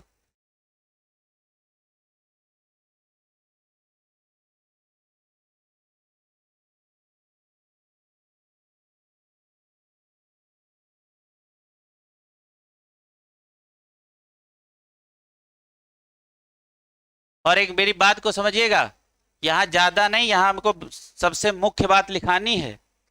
तो एक काम करना, इस एक पढ़ा चुके हैं, इसको कहीं और लिखना, ये जगह हमने अपने काम के लिए छोड़ी, यहां मत कुछ लिखना, नहीं तो जो मेन चीज लिखानी वो नहीं आएगी, तो उसको कहीं और लिखना। अरे इसको यहां कहीं लिख लो, यहां ये जगह है ना, यहां कहीं लिख लो, यहां लिख लो, यहां पे ना लिखना, यहां हमने अपने हिसाब से जगह छोड़ी है। डीजेनरेट ऑर्बिटल कौन होते हैं? The orbital having same energy, है ना, आर कॉल्ड डीजेनरेट ऑर्बिटल। कहीं लिख लो, भाषा में लिख लो, लिखो अ सेल, लिखो अ सबसेल, लिखो a subshell in which, a subshell in which all orbital have, all orbital have equal energy are called degenerate orbital, are called degenerate orbitals. A subcell in which all orbitals have same energy are called degenerate orbitals. ठीक है, इन्हें हम लोग क्या बोलेंगे? Degenerate orbitals. ठीक है भैया, तो डीजेनरेट ऑर्बिटल्स का मीनिंग समझ में आ गया बेटा? इसको याद किए रखा करो, बेइज्जती करा देते हो। चलो अच्छा आगे बढ़ते हैं भैया। अब जरा ध्यान से देखो, अब हमें ये बताओ, क्या ये ऑर्डर आपका सही लिखा है या गलत लिखा है? बताओ किसका ये ऑर्डर है? एनर्जी और साइज का, एनर्जी और साइज का ये ऑर्डर है। अच्छा, एनर्जी डायरेक्टली प्रोपोर्शनल क्या होता है? हमने आपको आज ही पढ़ाया है, N प्लस एल, है ना। और साइज किस पे डिपेंड करता है? बताओ, N पे, है ना। तो अब देखो, क्या साइज और एनर्जी का ये ऑर्डर सही लिखा या गलत? हाँ या ना, सही या गलत? सही। बताओ इसका N प्लस एल कितना होगा? 1, N plus L 2, N plus L 3, N plus L 4। तो एनर्जी का सही ऑर्डर लिखा है। साइज देखो 1 2 3 4, साइज का भी ऑर्डर सही लिखा है। मीनिंग समझ में आ गया? पक्का? अब सारे बच्चे एक काम करो, सबसे इंपॉर्टेंट बात अब इसके नीचे आप लिखने जा रहे हो, और जैसे मैं लिखा रहा हूं वैसे लिखना, बिल्कुल इधर उधर नहीं। और पहले मैं बना लेता हूं।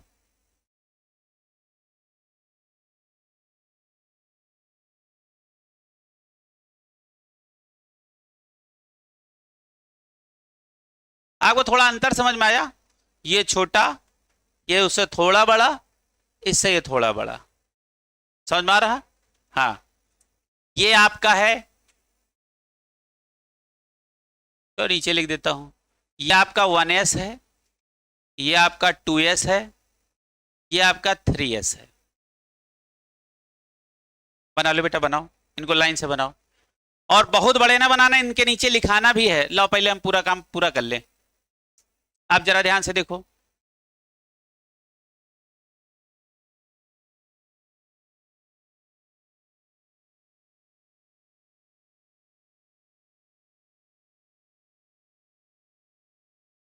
यहां पे सेंटर में थोड़े से ऐसे कर देना।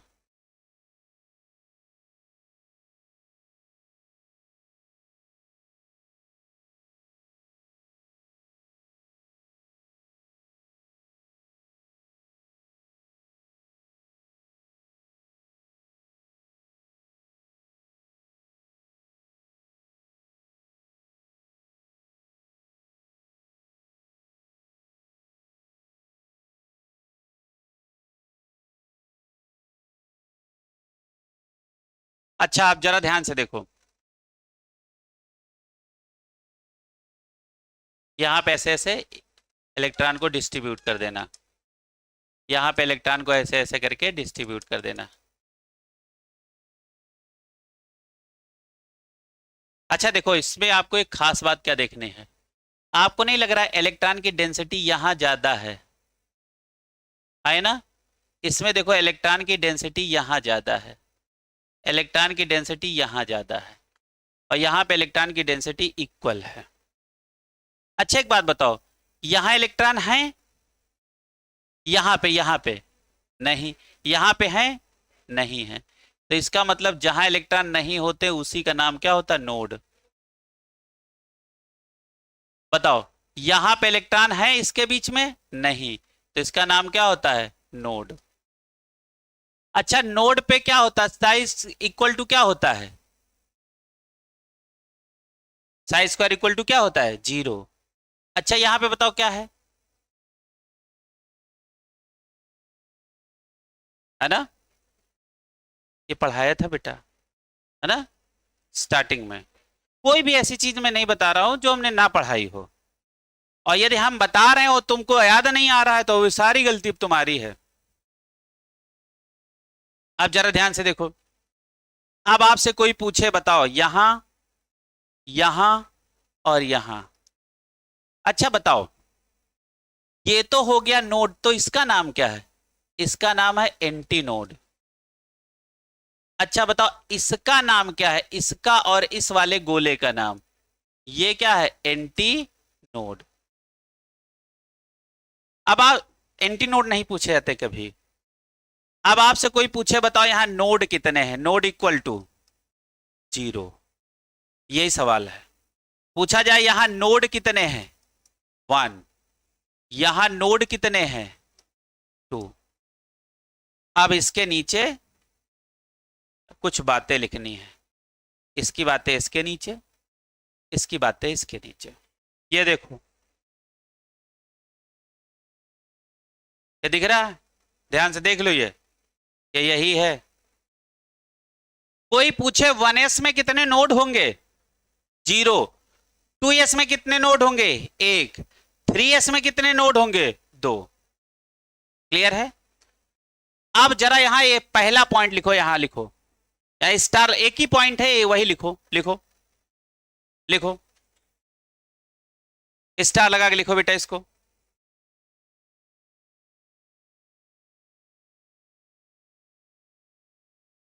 लिखो प्रोबेबिलिटी डेंसिटी, लिखो प्रोबेबिलिटी डेंसिटी, लिखो बेटा, probability density is maximum at the centre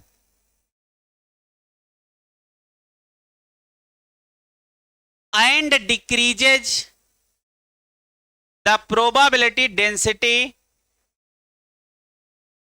is the probability density is maximum at the center and decreases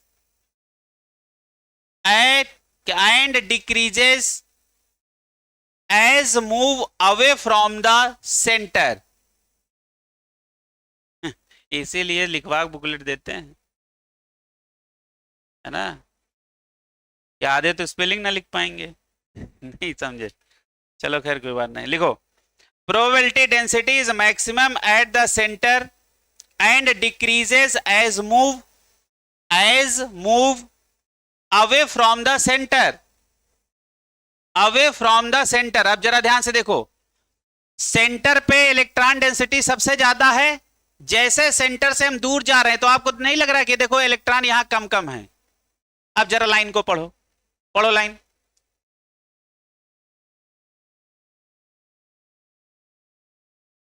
समझ में आया? यही लाइन वहां लिख के आएगा और लिखेगा ये बात किसके लिए, वहां 4 ऑप्शन आएंगे, 1s 2s 3s या 4s। ये किसके लिए सही है? 1s के लिए। ये आपका सवाल बन के आएगा और 4 ऑप्शन वहां बन के आएंगे, जैसे 1s 2s 3s 4s, ऐसे। आपको ये बात पकड़नी है कि किसकी है बात। क्लियर है?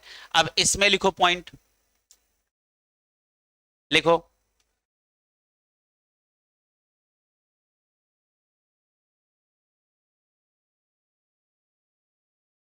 लिखो प्रोबेबिलिटी डेंसिटी, लिखो बेटा probability density, probability density is also maximum, is also maximum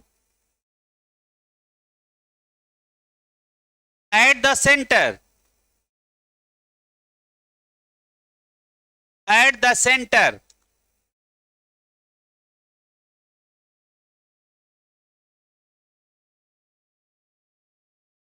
then decreases, then लिखो and decreases, and decreases sharply, SHARPLY, sharply to zero, sharply to zero, और जहां लिखा शार्पली टू जीरो वहीं bracket में लिख दो नोड। यदि इलेक्ट्रॉन डेंसिटी जीरो हो गई तो क्या बन गया? नोड, ब्रैकेट बंद। आगे लिखो इसी के, and again increases, and again increases. अब हम आपको समझाना चाह रहे हैं इस बात को, क्या लिखाया हमने। अब देखो इसमें हमने क्या लिखाया, सबसे ज्यादा इलेक्ट्रॉन पाए जाने की संभावना कहां है? सेंटर पे। सेंटर से जैसे दूर बढ़े तो आपको नहीं लग रहा कि यहां इलेक्ट्रॉन डेंसिटी हो गई जीरो, है ना? और जैसे फिर जीरो के आगे बढ़े तो यहां फिर क्या हो गई? मैक्सिमम। तो देखो यही बात लिखी कि नहीं लिखी है? देखो सेंटर पे सबसे ज्यादा, फिर जीरो, फिर इंक्रीजेस। देखो यही लिखवाया कि नहीं लिखवाया? हाँ है ना? तो यदि ऐसी भाषा लिख के सवाल में आ जाए तो वो कौन से ऑर्बिटल की बात कर रहा है? 2s। समझ में आ रहा? क्लियर है? अब लिखो। अच्छा यहां पे बताओ हम क्या लिखेंगे। देखो पहले क्या हो रहा, चलो लिखो, बताओ कुछ लिखाने की जरूरत है अब इसके बाद? इसमें और इसमें चेंज है, बाकी तो आप समझ रहे हो। इंक्रीजेस, जीरो, ये क्या है? देखो सबसे ज्यादा, फिर जीरो, फिर इंक्रीजेस, फिर जीरो, फिर इंक्रीजेस। एंटी नोड पे इलेक्ट्रॉन डेंसिटी मैक्सिमम, है ना? अच्छा कहां से मैक्सिमम? सेंटर से ज्यादा नहीं, सबसे ज्यादा कहां होगी? सेंटर पे, उसके बाद एंटी नोड पे, और सेंटर और एंटी नोड के बीच में जो जगह बच रही जहां इलेक्ट्रॉन नहीं दिख रहे हैं वही क्या है? नोड। वही क्या है? नोड। अच्छा ये देखो क्या है, बहुत ध्यान से देखो, ये अपना सेंटर है और ये एंटी नोड है, ये बीच की जगह ही क्या है? नोड है। और नोड में इलेक्ट्रॉन डेंसिटी होती है जीरो। क्लियर है? अच्छा हमने कहा कि वो ऑर्बिटल बताओ जिसमें नोड इक्वल टू जीरो, जिसमें कोई नोड ना हो, 1s, है ना? हमने कहा कि बताओ ऐसा ऑर्बिटल बताओ जिसमें एक नोड हो, 2s, दो नोड हो, 3s, है ना? अच्छा 4s हो तो कितने नोड होंगे? एक कम होता है एक ज्यादा होता? वेरी गुड बेटा। हाँ तो ज्यादा क्यों बताया? हाँ यही होता है। ये कहानी सबको समझ में आ गई? जरा इसको एक बार देख लो, इसी सवाल बनेंगे। जो ना समझ में आया वो पूछ लो बेटा। बताओ आई बात समझ में, है ना? एक बार देख लो, इसको पढ़ लो। नीचे फार्मूला लिखो, इसी के नीचे लिखो, अब एक ऐसी लाइन खींच लो, लिखो number of node equal to, formula लिखो number of node equal to, number of node equal to, लिखो n-1,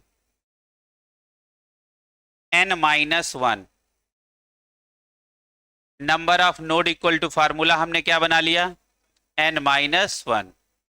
एक इसका फार्मूला है नंबर ऑफ नोड निकालने का। अच्छा यहां n क्या है? Principal quantum number. अच्छा देखो यहां का प्रिंसिपल क्वांटम नंबर कितना है? 1, -1, तो आंसर आ जाएगा 0। नोड कितने हैं? 0। अच्छा यहां क्या हो जाएगा? देखो n की जगह 2, 2 -1 दैट इज 1। क्लियर? यहां ध्यान से देखो, यहां हो जाएगा 3 -1 दैट इज 2। अब आपको क्लियर हो गया? नंबर ऑफ नोड निकालने का फार्मूला आ गया, इस पे स्टार लगा लो। अब आगे आ जाओ बेटा। अब अपने पास कौन है? p orbital. अच्छा देखो, एस की सारी बातें आपको समझ में आ गई। एस कैसा होता है? स्फेरिकल, है ना। अच्छा देखो, पी कैसा होता है? ये क्या लिखा है? Dumbbell shape. डंबल समझते हो ना? ये देखो ऐसा, ऐसा, ये कैसा है? डंबल शेप, है ना। बना लो इसको, डंबल शेप बना लो। शेप भी आप देख लो, डंबल शेप। अच्छा चलो, पहली लाइन बताओ, पी के लिए एल का वैल्यू क्या होगा? पी सब सेल के लिए एल का वैल्यू क्या होगा? 1। क्लियर है? अच्छा बताओ, यदि एल 1 है तो एम क्या होगा? -1, 0 और +1। क्लियर है? अच्छा बताओ, ये किसको रिप्रेजेंट कर रहा है? पीजेड को। वेरी गुड बेटा। समझना नहीं, समझ जाओगे तो होशियार नहीं हो जाओगे। ये कौन है? ये पी एक्स है मान लो। ये कौन है? ये पी वाई है। पक्का है? ये क्या है? ये आपका पीजेड, ये फिक्स है। तो यदि ये -1 है, ये 0 है, ये +1 है, तो बेटा 0 कहां जा रहा है? पीजेड में ही तो जा रहा है। 0 आया बात समझ में? क्वांटम नंबर में बात पढ़ाई थी कि बीच वाला पीजेड ही रखना। हाँ, पी एक्स आप कह सकते हो, या पी वाई इसको बोल दो तो पी एक्स इसको बोल देना। ये आपस में इंटरचेंज हो सकते हैं, बट ये नहीं। कोई कहे पी एक्स इक्वल टू -1, कहोगे हाँ। कोई कहे पी एक्स इक्वल टू +1, फिर भी कहोगे हाँ। समझ में आ रहा? हाँ। क्लास जो छोड़ते, गैप कर दे तो मेढक की तरह उछलोगे थोड़े दिन बाद, तब समझ में आएगा। ये छोटी छोटी नंबर 4-4 नंबर दिलाएंगे। खाना ना मिले ना खाओ, क्लास ना छूटने पाए, मेन काम पढ़ाई करने हम यहां आए। उसी को सेकेंडरी बना देते हैं, एग्जाम भी तुमको सेकेंडरी बना देता है, क्योंकि साल भर जो तुम किए होते हो रिजल्ट उसी का बनता है, उसके अलावा किसी का और बनता नहीं। बहाने चाहे जितने बनाओ। ये कहानी सबको समझ में आ गई? आगे बढ़े। ये देख लो बेटा, ये और ये। अच्छा, बुकलेट दिलवा देंगे तुम लोगों को।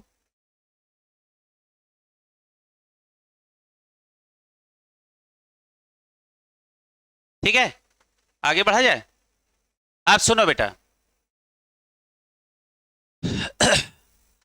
पी ऑर्बिटल्स में क्या क्या सेम होता है? पी ऑर्बिटल्स, पहली बात बताओ, एनर्जी क्या होगी? सेम। देखो, पी ऑर्बिटल्स हैव सेम, क्या क्या सेम रखता है? एनर्जी। और यदि हर ऑर्बिटल की पी सबसेल के अंदर एनर्जी सेम हो तो उनका नाम क्या रखेंगे? Degenerate orbital. यहां बना लेना, ये आपके क्या है? ये तीनों ऑर्बिटल की एनर्जी आपस में क्या है? बराबर। तो बताओ, इनका नाम हम लोग क्या रखेंगे? Degenerate orbitals. ठीक है, पक्का? अच्छा बताओ, और दूसरी बात क्या सेम होती है? Size and shape, but orientation of electron cloud is different. Orientation of electron cloud यानी इलेक्ट्रॉन पाए जाने की संभावना हर डायरेक्शन में अलग अलग होती है ना। लेकिन उनका शेप और साइज दोनों क्या होगा? सेम होगा। देखो, ये 4-4 नंबर के सवाल हैं बेटा, लेकिन ओरिएंटेशन कैसा होगा? अलग अलग होगा। क्लियर है? इलेक्ट्रॉन का ओरिएंटेशन अलग अलग होगा, यानी अलग अलग पाए जाने की संभावना होगी। क्लियर है?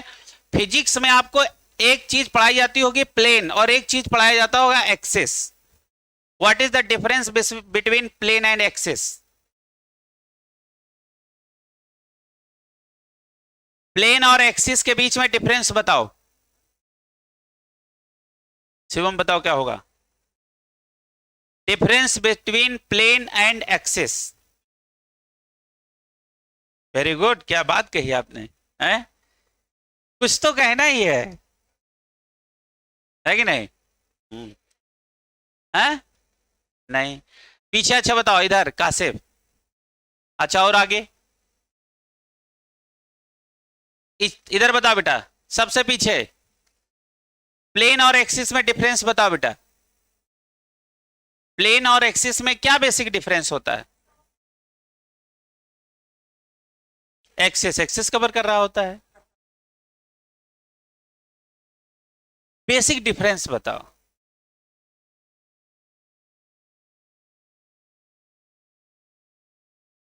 अब देखो एक्सिस क्या है, एक्स है, वाई है, जेड है, तो हमने तीनों एक्सिस बता दी हैं, तो लो 3D हो गया।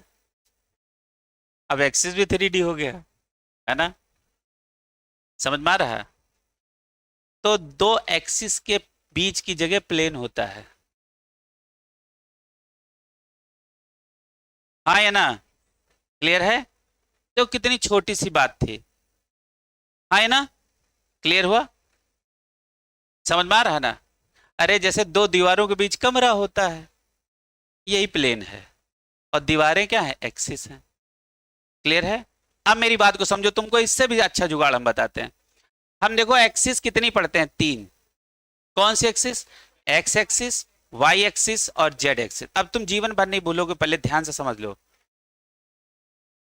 देखो हर एक एक्सिस पे, है ना, एक प्लेन होता है। ये जरा कैसे होता है? जो एक्सिस होगी उसमें जो शब्द नहीं आया होगा वही प्लेन होगा। अब देखो ये क्या है, जैसे हमारी एक एक्सिस है, एक्स एक है, वाई एक है, जेड ये है। अब जरा ध्यान से देखो, अब बहुत ध्यान से देखना। अच्छा ये बताओ, ये आपका डंबल कहां रखा है? एक्स एक्सिस पे। ये आपका डंबल कहां रखा है? ये वाला आपका डंबल कहां रखा है? जेड एक्सिस पे। क्लियर है? एक्सिस क्लियर हो गई? अब जरा ध्यान से देखो, यदि ये एक्स एक्सिस है तो इसी को, अब देखो एक्स एक्सिस है यानी एक्सिस पे डंबल रखा है, तो इसका प्लेन क्या होगा? Y z. समझ में आ गया? जो एक्सिस हो उसके अलावा जो दो चीजें बनी है वो प्लेन हो जाता है। अब देखो इसका इसका प्लेन बताओ, एक्सिस कौन? वाई, तो प्लेन कौन? Y Z x. अच्छा ये कौन सी एक्सिस? कौन? जेड। अच्छा जेड को हटा दो तो कौन सा प्लेन? वाई एक्स या एक्स वाई। समझ में आया? इसका मतलब क्या है, जो एक्सिस होगी और जो दो बच्चे होंगे उनका प्लेन बन जाएगा। हमने कहा एक्स वाई प्लेन किस एक्सिस पे लाई करेगा? जेड पे। नहीं समझ में आया? समझ में आया? अच्छा कितने लोग नहीं समझ पाए? क्या हमने बोला? हमने कहा बताओ एक्स वाई प्लेन किस एक्सिस पे लाई करेगा? जेड एक्सिस पे। देखो अब तुम्हारी समझ में आया। हमने कहा जेड एक्स प्लेन किस एक्सिस पे लाई करेगा? वाई पे। अब तो समझ में आ गई होगी बात। जो नहीं आ रहा है तीन में से वही प्लेन है। क्लियर है? अब हमने कहा हमारा डंबल रखा है एक्स पे। कहां रखा है? एक्स पे, एक्स एक्सिस पे। तो बताओ किस प्लेन में रखा है? Y z. देखो कितना आराम से समझ गए। हमने कहा हमारा डंबल वाई पे रखा है, कौन से प्लेन में कह सकते हो? Z x. हमारा डंबल कहां रखा? जेड पे, कौन से प्लेन में रखा है? X y. अब बताओ आज के बाद एक्सिस और प्लेन क्लियर हुआ? इससे सरल डेफिनेशन अब पॉसिबल नहीं है। क्लियर है? एक्सिस और प्लेन एकदम क्लियर। ठीक है भैया? अब जरा ध्यान से देखो, अब जरा ध्यान से देखो। अच्छा बताओ ये डंबल कौन से प्लेन में रखा है? कौन से में रखा है? प्लेन में। बताओ एक्सिस तो दिख ही रही है, प्लेन बताओ। Y z. अच्छा ये बताओ किस प्लेन में रखा है? Z x. अच्छा ये बताओ किस प्लेन में रखा है? X y. अब देखो आप समझ गए, समझ में आ रहा? जो एक्सिस दिख रही है और जिस एक्सिस में आपने रखा है उस एक्सिस का नाम हटा लो और जो बचे हैं दो उनका प्लेन बना दो। यानी दो एक्सिस से मिलके दो एक्सिस के बीच का दूरी क्या, बीच की जगह का नाम क्या होगा? प्लेन। क्लियर है? तो प्लेन और एक्सिस दोनों क्लियर हो गए। अच्छा अब जरा ध्यान से देखो, P subshell can accommodate maximum number of electron कितना? 6। बताओ। अब जरा यहीं पे एक बार लिखना, ये वैसे पिछली क्लास में हमने लिखाया था। बताओ सवाल का जवाब देना। Maximum electron present in p orbital. 6 वाले हाथ ऊपर करें। Maximum electron present in p orbital. Two. Answer क्या होगा? 2। Maximum electron present in p orbitals 6। Maximum electron present in p subshell 6। जब ऑर्बिटल बोले तो समझ लेना उन 3 में से किसी एक ऑर्बिटल में पूछ रहा है, तो आंसर होगा 2। ये पिछली क्लास में लिखाया था। अच्छा ये देखो क्या लिखा है, ये आपका क्या है? P x p y p z. यदि पी जेड आपको सही से दिखाना है तो ये कहां दिखाना? बीच में। क्लियर हुआ? तो इस तरीके से आपका कौन सा एक्सिस खत्म, इसमें इससे ज्यादा कोई बात पढ़नी नहीं है। डंबल शेप आ गया क्लियर? अब इससे ज्यादा बढ़िया इंपॉर्टेंट अब ये बनेगा, ये कैसा है? Double dumbbell shape. जैसे देखो एक डंबल ये है और एक डंबल आप ये बना दो, डबल डंबल नहीं हो गया? तो अब ये कौन सा ऑर्बिटल है? डी। ये कौन सा है? डी। ये कैसा होता है? Double dumbbell shape. अच्छा बताओ डंबल में कितने लोब हैं? तो डबल डंबल में कितने होंगे? 4। लेकिन एक में नहीं होते हैं, that is D z square, है ना? अब जरा ध्यान से देखो, ये है डी जेड स्क्वायर, ये देखो। चलो बता रहे हैं, कह रहे हैं ऐसा क्यों? अब जरा ध्यान से देखो, खैर कोई बात नहीं। देखो इधर देखो, ये बताओ हमने क्या बनाया बेटा? ये हमने बना दिया है डी सबशेल। पक्का? अच्छा अच्छा, डी सबसेल के अंदर कितने ऑर्बिटल हैं? 5। अब इन सब का एक नाम होता है, नाम क्या है? D x y, d y z, z x, d x square. Minus ना बोलना, ये हाइफेन है, एक्स स्क्वायर वाई स्क्वायर और डी जेड स्क्वायर। ठीक है? अब मेरी बात को समझना, इनके नीचे ऐसे लिखना, बनाओ। इसके नीचे लिखो, लिखो बेटा, लिखो नॉन एक्सियल ऑर्बिटल। इसके नीचे लिखो नॉन एक्सियल ऑर्बिटल। ये कैसे होते हैं? Non axial orbital. और ये क्या होते हैं? Axial orbital. बताओ डी के कितने ऑर्बिटल होते हैं? 5। 5 कितनी कैटेगरी में डिवाइड है? 2। एक नॉन एक्सियल ऑर्बिटल जिनकी संख्या होती है 3 और एक एक्सियल ऑर्बिटल जिनकी संख्या होती है 2। ठीक है? अब यहां आ जाओ। अच्छा बताओ डबल डंबल में कितने लोब होंगे? 4। लेकिन किसमें नहीं होंगे? डी जेड स्क्वायर में। क्लियर है? यहां कितने लोब होंगे? 2। अच्छा यहां होता क्या है, अभी हम आगे आपको बताते हैं। पहले ये बेटा अभी यहां लिखवा देंगे। ये देखो, non axial orbital electron density present between the axis. यदि इलेक्ट्रॉन ज्यादा मौजूद है एक्सिस के बीच में तो वो नॉन एक्सियल है, और यदि इलेक्ट्रॉन डेंसिटी एक्सिस पर ही मौजूद है तो वो होते हैं एक्सियल ऑर्बिटल। एक्सियल ऑर्बिटल कौन होते हैं? जहां इलेक्ट्रॉन डेंसिटी एक्सिस पे ही हो तो वो एक्सियल ऑर्बिटल, और जहां एक्सिस के बीच में हो वो नॉन एक्सियल। और ये भैया सवाल नीट में आ चुका है, ये जो आपको ये हम बता रहे हैं एक्सियल और नॉन एक्सियल, अनसॉल्व कभी लगाए होते तो मालूम होता। अच्छा बताओ नॉन एक्सियल ऑर्बिटल में इलेक्ट्रॉन डेंसिटी कहां होगी? Between the axis. यहां पे लिख लो, लिखो इलेक्ट्रॉन डेंसिटी, लिखो बेटा electron density present between the axis. Electron density present between the axis. Electron density present between the axis.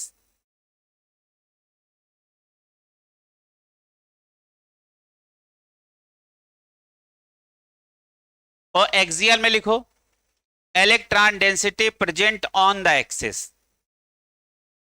अब पहले वाले के बिटवीन के नीचे गोला लगाओ, बिटवीन को गोले में बंद करो और इसमें ऑन पे लगाओ, ऑन द पे लगाओ। Electron density on the axis axial orbital, electron density between the axis, non axial orbital. पहचान आ गई? बिटवीन द के में गोला लगाओ और ऑन द में गोला लगाओ। ये ऑन द और बिटवीन द से ही दो टाइप के ऑर्बिटल एक दूसरे से डिवाइड होते हैं। क्लियर है? अब जरा ध्यान से देखो। अच्छा कोई कहे बताओ डी के लिए एल का वैल्यू क्या होगा? 2 फिक्स है ना? समझ पा रहे हो? डी के लिए एल का वैल्यू 2, ठीक है ना? कोई कंफ्यूजन तो नहीं? अच्छा तो बताओ एम क्या होगा? -2 -1 0 +1 +2। अच्छा देखो ये कैसे होते हैं। ये 5 ऑर्बिटल ऐसे हैं, 1 2 3 4 और 5। अब ये देखो क्या है, -2 -1 0 +1 +2। ये देखो ऐसे ऑर्बिटल में डिवाइड होते हैं। जरा इसके सामने ये लिख लो,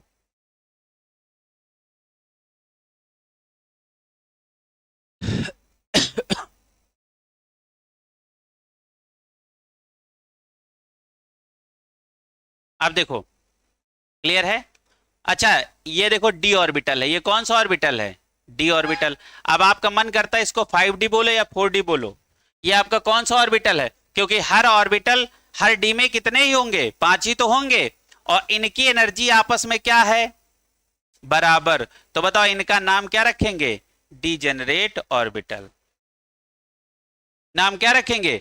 डीजेनरेट ऑर्बिटल। ये क्लियर हुआ सबको? है ना? आगे बढ़े। अब ये देखो, अब जैसे ये आपका dxy है, ये yz है, ये zx है। पहले नॉन एक्सियल वाले आप देख लो तीनों, है ना? ये देखो ये नॉन एक्सियल वाले तीनों हैं। क्लियर है? जो आपको ये बना के दिखाए थे ये वाले, ये देखो। अब जरा ध्यान से देखो, अब बहुत ध्यान से देखना।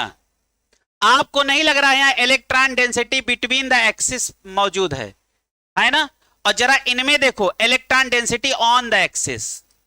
ये देखो ऑर्बिटल आपका कहां मौजूद है? एक्सिस पे ही। तो इलेक्ट्रॉन, अरे भैया इसी में तो इलेक्ट्रॉन भरे होते हैं, इसी के अंदर। अब ये ऑन द एक्सिस है नहीं इलेक्ट्रॉन डेंसिटी, यहां बिटवीन द एक्सिस है कि नहीं इलेक्ट्रॉन डेंसिटी? अरे भैया इसी में इलेक्ट्रॉन तो भरे होते हैं, इसी में तो इलेक्ट्रॉन भरे होते हैं। 11 12 क्या कोरोना में पास हुए हो क्या? है? हाँ यही होता है तब। अब इलेक्ट्रॉन डेंसिटी का कॉन्सेप्ट क्लियर हुआ? अच्छा बताओ इलेक्ट्रॉन डेंसिटी दो एक्सिस के बीच में मौजूद है कि नहीं? क्योंकि इलेक्ट्रॉन भरे इसी में तो है, इस लोब में।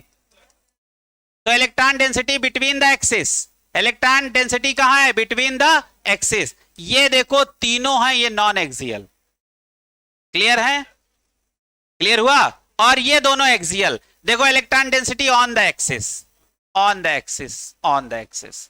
और इसका देखो ये भी है ऑन द एक्सिस। अब इसमें क्या होता है, ये जो दो लोब होते हैं ये क्या होते हैं? श्रिंक कर जाते हैं और ये बना लेते हैं कॉलर। ये क्या बना लेते हैं? कॉलर। क्या बना लेते हैं? कॉलर। ठीक है? और इसका एक स्पेशल नाम पड़ जाता है, इसका नाम होता है बेबी सूथर शेप या डोनट शेप। डोनट शेप, इसका नाम याद रखो, बेबी सूथर शेप या डोनट शेप। ठीक है? D subshell can accommodate maximum कितने इलेक्ट्रॉन? 10 इलेक्ट्रॉन। क्लियर है? ये on the axis between the axis वाला कॉन्सेप्ट क्लियर हुआ? अच्छा between the axis electron density मौजूद है, तो कौन से ऑर्बिटल, एक्सियल या नॉन एक्सियल? Non axial. अरे जब एक्सिस में मौजूद इलेक्ट्रॉन ना हो तो यानी एक्सिस के अलावा है तो नॉन एक्सियल, और एक्सिस पर है तो एक्सियल ऑर्बिटल। एक्सियल की संख्या कितनी है? 2। नॉन एक्सियल की संख्या 3। और इन पांचों की आपस में एनर्जी क्या होती है? सेम। इसलिए इनका एक दूसरा नाम क्या होता? Degenerate orbital. पक्का? अब जरा ध्यान से देखो, अब देखो डी ऑर्बिटल हमारे दो भागों में डिवाइड हो गए, एक्सियल और नॉन एक्सियल। नॉन एक्सियल इधर लिखा हमने और एक्सियल इधर लिखा। क्लियर है? अभी बताओ इलेक्ट्रॉन डेंसिटी कहां होगी? Between the axis. ये कितने ऑर्बिटल होते हैं? 3। क्लियर है? और एक्सियल ऑर्बिटल इलेक्ट्रॉन डेंसिटी कहां मौजूद होगी? On the axis. इनकी संख्या कितनी होती है? 2। ये बिटवीन द ऑन द याद रखना, और हमने ये देखो आपको इस फिगर में क्लियर किया है, बिटवीन द ऑन द। ठीक है, मन करे तो इसे कॉलर या रिंग कुछ भी आप लिख सकते हो। अच्छा बताओ, इसमें कितने लोब हैं? बताओ बेटा। 4। इसमें 4, इसमें 4, इसमें 2। यही आपको लिखाया था यहां पे। डबल डंबल में कितने लोब? 4, accept DZ square. इसमें कितने लोब? 2। समझ में आ रहा? चलो, कैलकुलेशन ऑफ नोड। यहां पे जुगाड़ लिखो।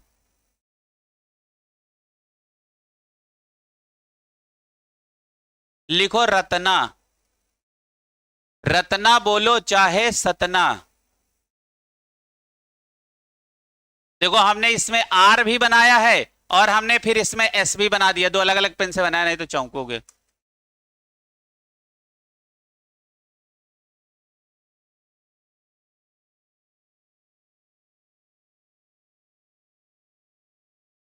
समझ में आ रहा?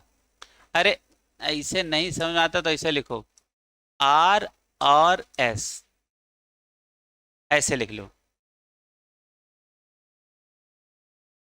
आर के हिसाब से बोलोगे तो रत्ना, और एस के हिसाब से बोलोगे तो सतना। रत्ना बोलो चाहे सतना। इनका फुल फॉर्म लिखो। इसका नाम क्या होता है? रेडियल नोड, या इसी का दूसरा नाम कौन सा है? Spherical node. अच्छा, ये टी का मतलब क्या है? हाँ हाँ, टोटल नोड। ये क्या है? ये है नोडल प्लेन। अच्छा, ये क्या है? Angular node. लिख लो, 4 नंबर का सवाल आता है। रेडियल नोड निकालने का फार्मूला होता है n-l-1। टोटल नोड निकालने का फार्मूला होता है n-1। और नोडल प्लेन की संख्या निकालते हैं l से, और एंगुलर नोड भी होते हैं l। लिख लो। अब हम सवाल करवाते हैं। बहुत दौड़ा दौड़ा के ना लिखना, हमें सवाल भी कराने हैं यहाँ 2-4। सवाल लिखो, पहला सवाल लिखो। Find number of angular node. Question लिखो, find number of angular node in 4D subshell. In 4D subshell, 4D subshell. Find number of angular node in 4D subshell. Answer बताओ। एंगुलर नोड की संख्या बताओ बेटा। श्रेया तुम बताओ। 2। 2 किसका जवाब है? मेरा। Find number of angular node in 4D subshell. L की वैल्यू हमें बतानी है, तो 2 है तो 4D बोल दिया तो एल बोल तो दिया। अच्छा बताओ 4D। अच्छा बताओ, यही तो आपको एजीमुथल क्वांटम नंबर के विषय में जानकारी देता है, और यही है एल। बताओ डी, डी के लिए एल का वैल्यू 2। अब बताओ, हमने एंगुलर नोड का फार्मूला क्या बताया, क्या होता है? एल। तो फार्मूला क्या बनेगा? Angular node equal to l. Answer क्या आ गया? 2। This is the right answer. अगला सवाल लिखो। अगला सवाल लिखो। लिखो find, find number of radial node. Find number of radial node in, find number of radial node in 3p orbital. In 3p orbital, number of radial node in 3p orbital. 3p orbital. Hello, नमस्ते। अच्छा अभी हम class में भी बात करते हैं, ठीक। तो ये कहानी समझ में आ गई, लिखो। अच्छा बताओ भैया, रेडियल नोड का फार्मूला हमने क्या लिखाया है, n माइनस एल माइनस 1। तो अब हमने किसमें पूछा है, 3p में। अच्छा 3 यहां क्या है, n इक्वल टू 3 और p इक्वल, अब बताओ l इक्वल टू क्या है, 1। आंसर आ गया। तो देखो n का वैल्यू क्या है, 3 minus 1 minus 1 minus 1 minus 1 minus 2 हो गया, तो 3 माइनस 2 दैट इज 1। क्लियर है। तो आंसर क्या आएगा, 1। तो अब नोड निकाल लोगे, चाहे स्फेरिकल रेडियल कुछ भी पूछे निकाल लोगे, हाँ है ना, पक्का। अब अगला देखो, इसके बाद देखो क्या है, अगला लिखो, यही लास्ट है भैया। अब हमने जितने नोट बताए हैं उनका एक बार फार्मूला आप क्लियर कर लो, एक बार देख लो। अच्छा ये जगह का कोई मतलब नहीं, हम आपको यहाँ स्ट्रक्चर बनवाएंगे इस जगह पे, लास्ट टॉपिक है यही। लिखो, तुम लोग लिख लो, cause of stability of completely filled and half filled subshell, है ना। कंप्लीटली फिल्ड और हाफ फिल्ड जो सबसेल होते हैं उनकी स्टेबिलिटी का क्या कारण है ना। पहला कौन सा है, इक्वल डिस्ट्रीब्यूशन ऑफ इलेक्ट्रॉन। पहला कारण क्या है, इक्वल डिस्ट्रीब्यूशन। जैसे मान लो एक घर में 3 कमरे हैं, एक घर में कितने कमरे हैं, 3 कमरे हैं, पक्का। और तीनों कमरों में एक एक लोग हैं, तो बताओ सिमेट्री है कि नहीं, तो ये स्टेबल है। 3 कमरे हैं और हर कमरे में 2-2 लोग हैं, अभी भी बताओ सिमेट्री है कि नहीं, क्लियर है। अब मान लो कमरे 3 आदमी 4, तो पक्का है किसी एक में 2 होंगे, तो ये सिमेट्री हुई क्या। तो इसीलिए सबसे ज्यादा स्टेबल कौन होता है, P6, उसके बाद P3, उसके बाद जो हो वो। नहीं समझे, समझ जाओगे तो फिर मजा नहीं आ जाएगा। देखो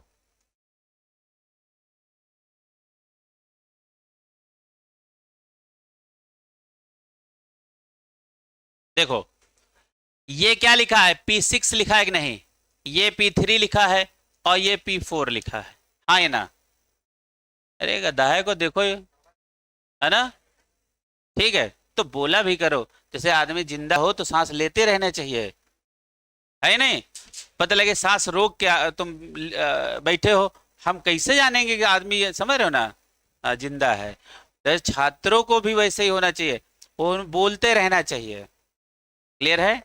आज सुनिएगा, आप देखो हर कमरे में 2-2 लोग, तो बताओ सिमिट्री है ना, इस कमरे में भी 2, इसमें भी 2, इसमें भी 2। तो सबसे ज्यादा स्टेबल कौन होता, फुलफिल्ड। फुलफिल्ड है विद सिमिट्री, और ये हाफ फिल्ड है विद सिमिट्री, हर कमरे में एक एक लोग। और यहां देखो सिमिट्री है नहीं है, तो ये क्या होगा, अनस्टेबल। तो यदि स्टेबिलिटी ऑर्डर लिखाया जाए, स्टेबिलिटी ऑर्डर क्या होगा, सबसे ज्यादा P6 स्टेबल, उसके बाद P3 और उसके बाद P4। P4 हो, P2 हो, P5 हो, सब अनस्टेबल, बस स्टेबल होंगे ये 2, क्लियर है। तो क्या पहले वाले का कारण आपको कंप्लीटली पता चल गया कि ऑर्बिटल के अंदर, है ना, किस कारण से हाफ फील्ड और फुल फील्ड स्टेबल होता है, क्योंकि वहां क्या होती, इक्वल डिस्ट्रीब्यूशन, यानी दैट इज सिमेट्री। क्लियर है, ये समझ में आ गया। तो पहली ये लाइन का मीनिंग समझ में आ गया, और ये वाले ये यहीं बना डालो, इसको भर लो, बना लो, है काम खत्म करो। आप देखो पहला तो हमें कारण पता चल गया, और ये हमने इनके बना लिए इलेक्ट्रॉन के डिस्ट्रीब्यूशन। दूसरा कारण क्या है, एक्सचेंज एनर्जी। दूसरा क्या है, एक्सचेंज एनर्जी। अच्छा इसका मतलब क्या है, in other word the extra stability of half filled and completely filled subshell is due to, किस कारण से होते हैं, क्या कारण है, पहला रिलेटिवली स्मॉल शील्डिंग, अगले वाले चैप्टर में शील्डिंग पढ़ोगे।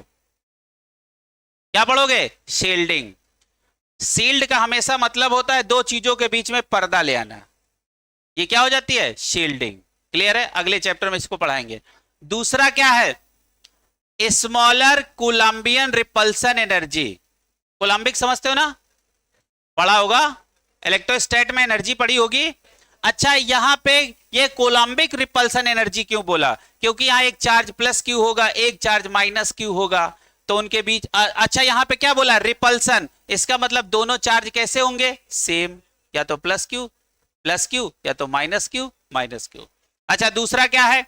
Large exchange energy. इस पे सबसे ज्यादा ध्यान देना। मतलब कारण सब सही हैं, लेकिन इसका हम आपको कारण जो एनसीईआरटी में बना के दिखाया है वो हम आपको दिखा रहे हैं। अच्छा, ये बताओ ये कौन सा ऑर्बिटल हमने बनाया? बताओ। अब देख के बताओ कौन सा है? D orbital. क्लियर है?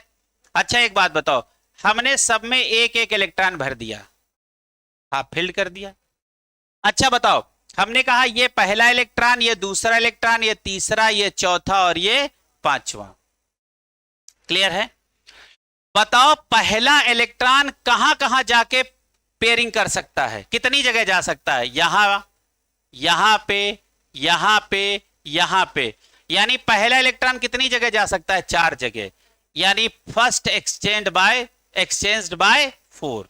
यानी पहला इलेक्ट्रॉन कहां कहां जा सकता है? 4 जगह।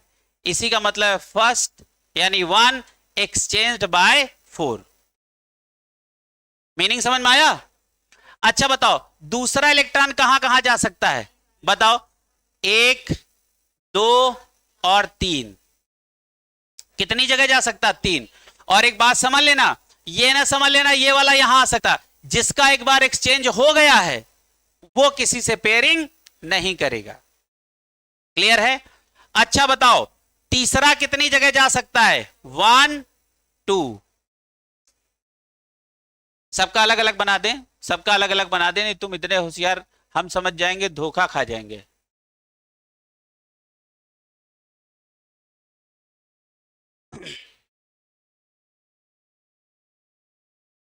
देखो, सब बनाओ।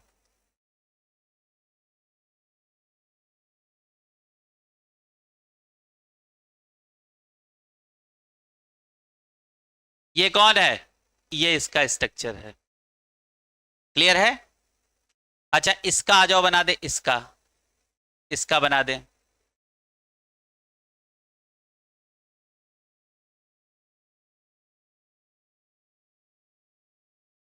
अब ये देखो दूसरा वाला है, हम नंबरिंग कर दे रहे हैं 1, 2, 3, 4 और 5। ये कितनी जगह एक्सचेंज कर सकता है? 3 जगह।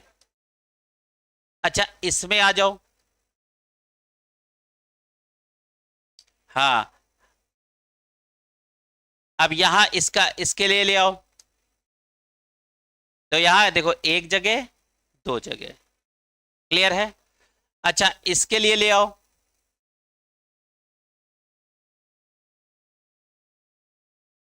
ये वाला कितनी जगह एक्सचेंज करेगा? बस 1 जगह। अब देखो यहां भाषा कितनी बढ़िया लिखा है। देखो 1 एक्सचेंज बाय 4। एक एक्सचेंज किसके द्वारा होगा? 4 जगहों। और 2 exchange bye 3, 3 exchange bye 2, 4 exchange bye 1। यानी पहला इलेक्ट्रॉन 4 जगह जा सकता है, दूसरा 3 जगह जा सकता है, तीसरा 2 जगह जा सकता है, चौथा 1 जगह जा सकता है। आप बताओ इसमें सबसे ज्यादा एक्सचेंज किसका है? पहले का। पहला सबसे ज्यादा स्टेबल है, क्योंकि हमने ये देखो लिखाया है लार्ज एक्सचेंज एनर्जी, है ना? क्लियर है? या आप इनको बना लो बेटा। भैया ये देखो, ये देखो, ये और ये देखो समरी। ठीक, ये लास्ट। ठीक। हाँ।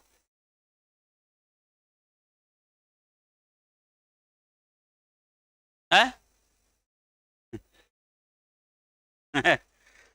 हाँ। तो ये कहानी सबको समझ में आ गई? ये एक्सचेंज बना लो बेटा, और ये बना जरूर लेना, ये तीर बना लो।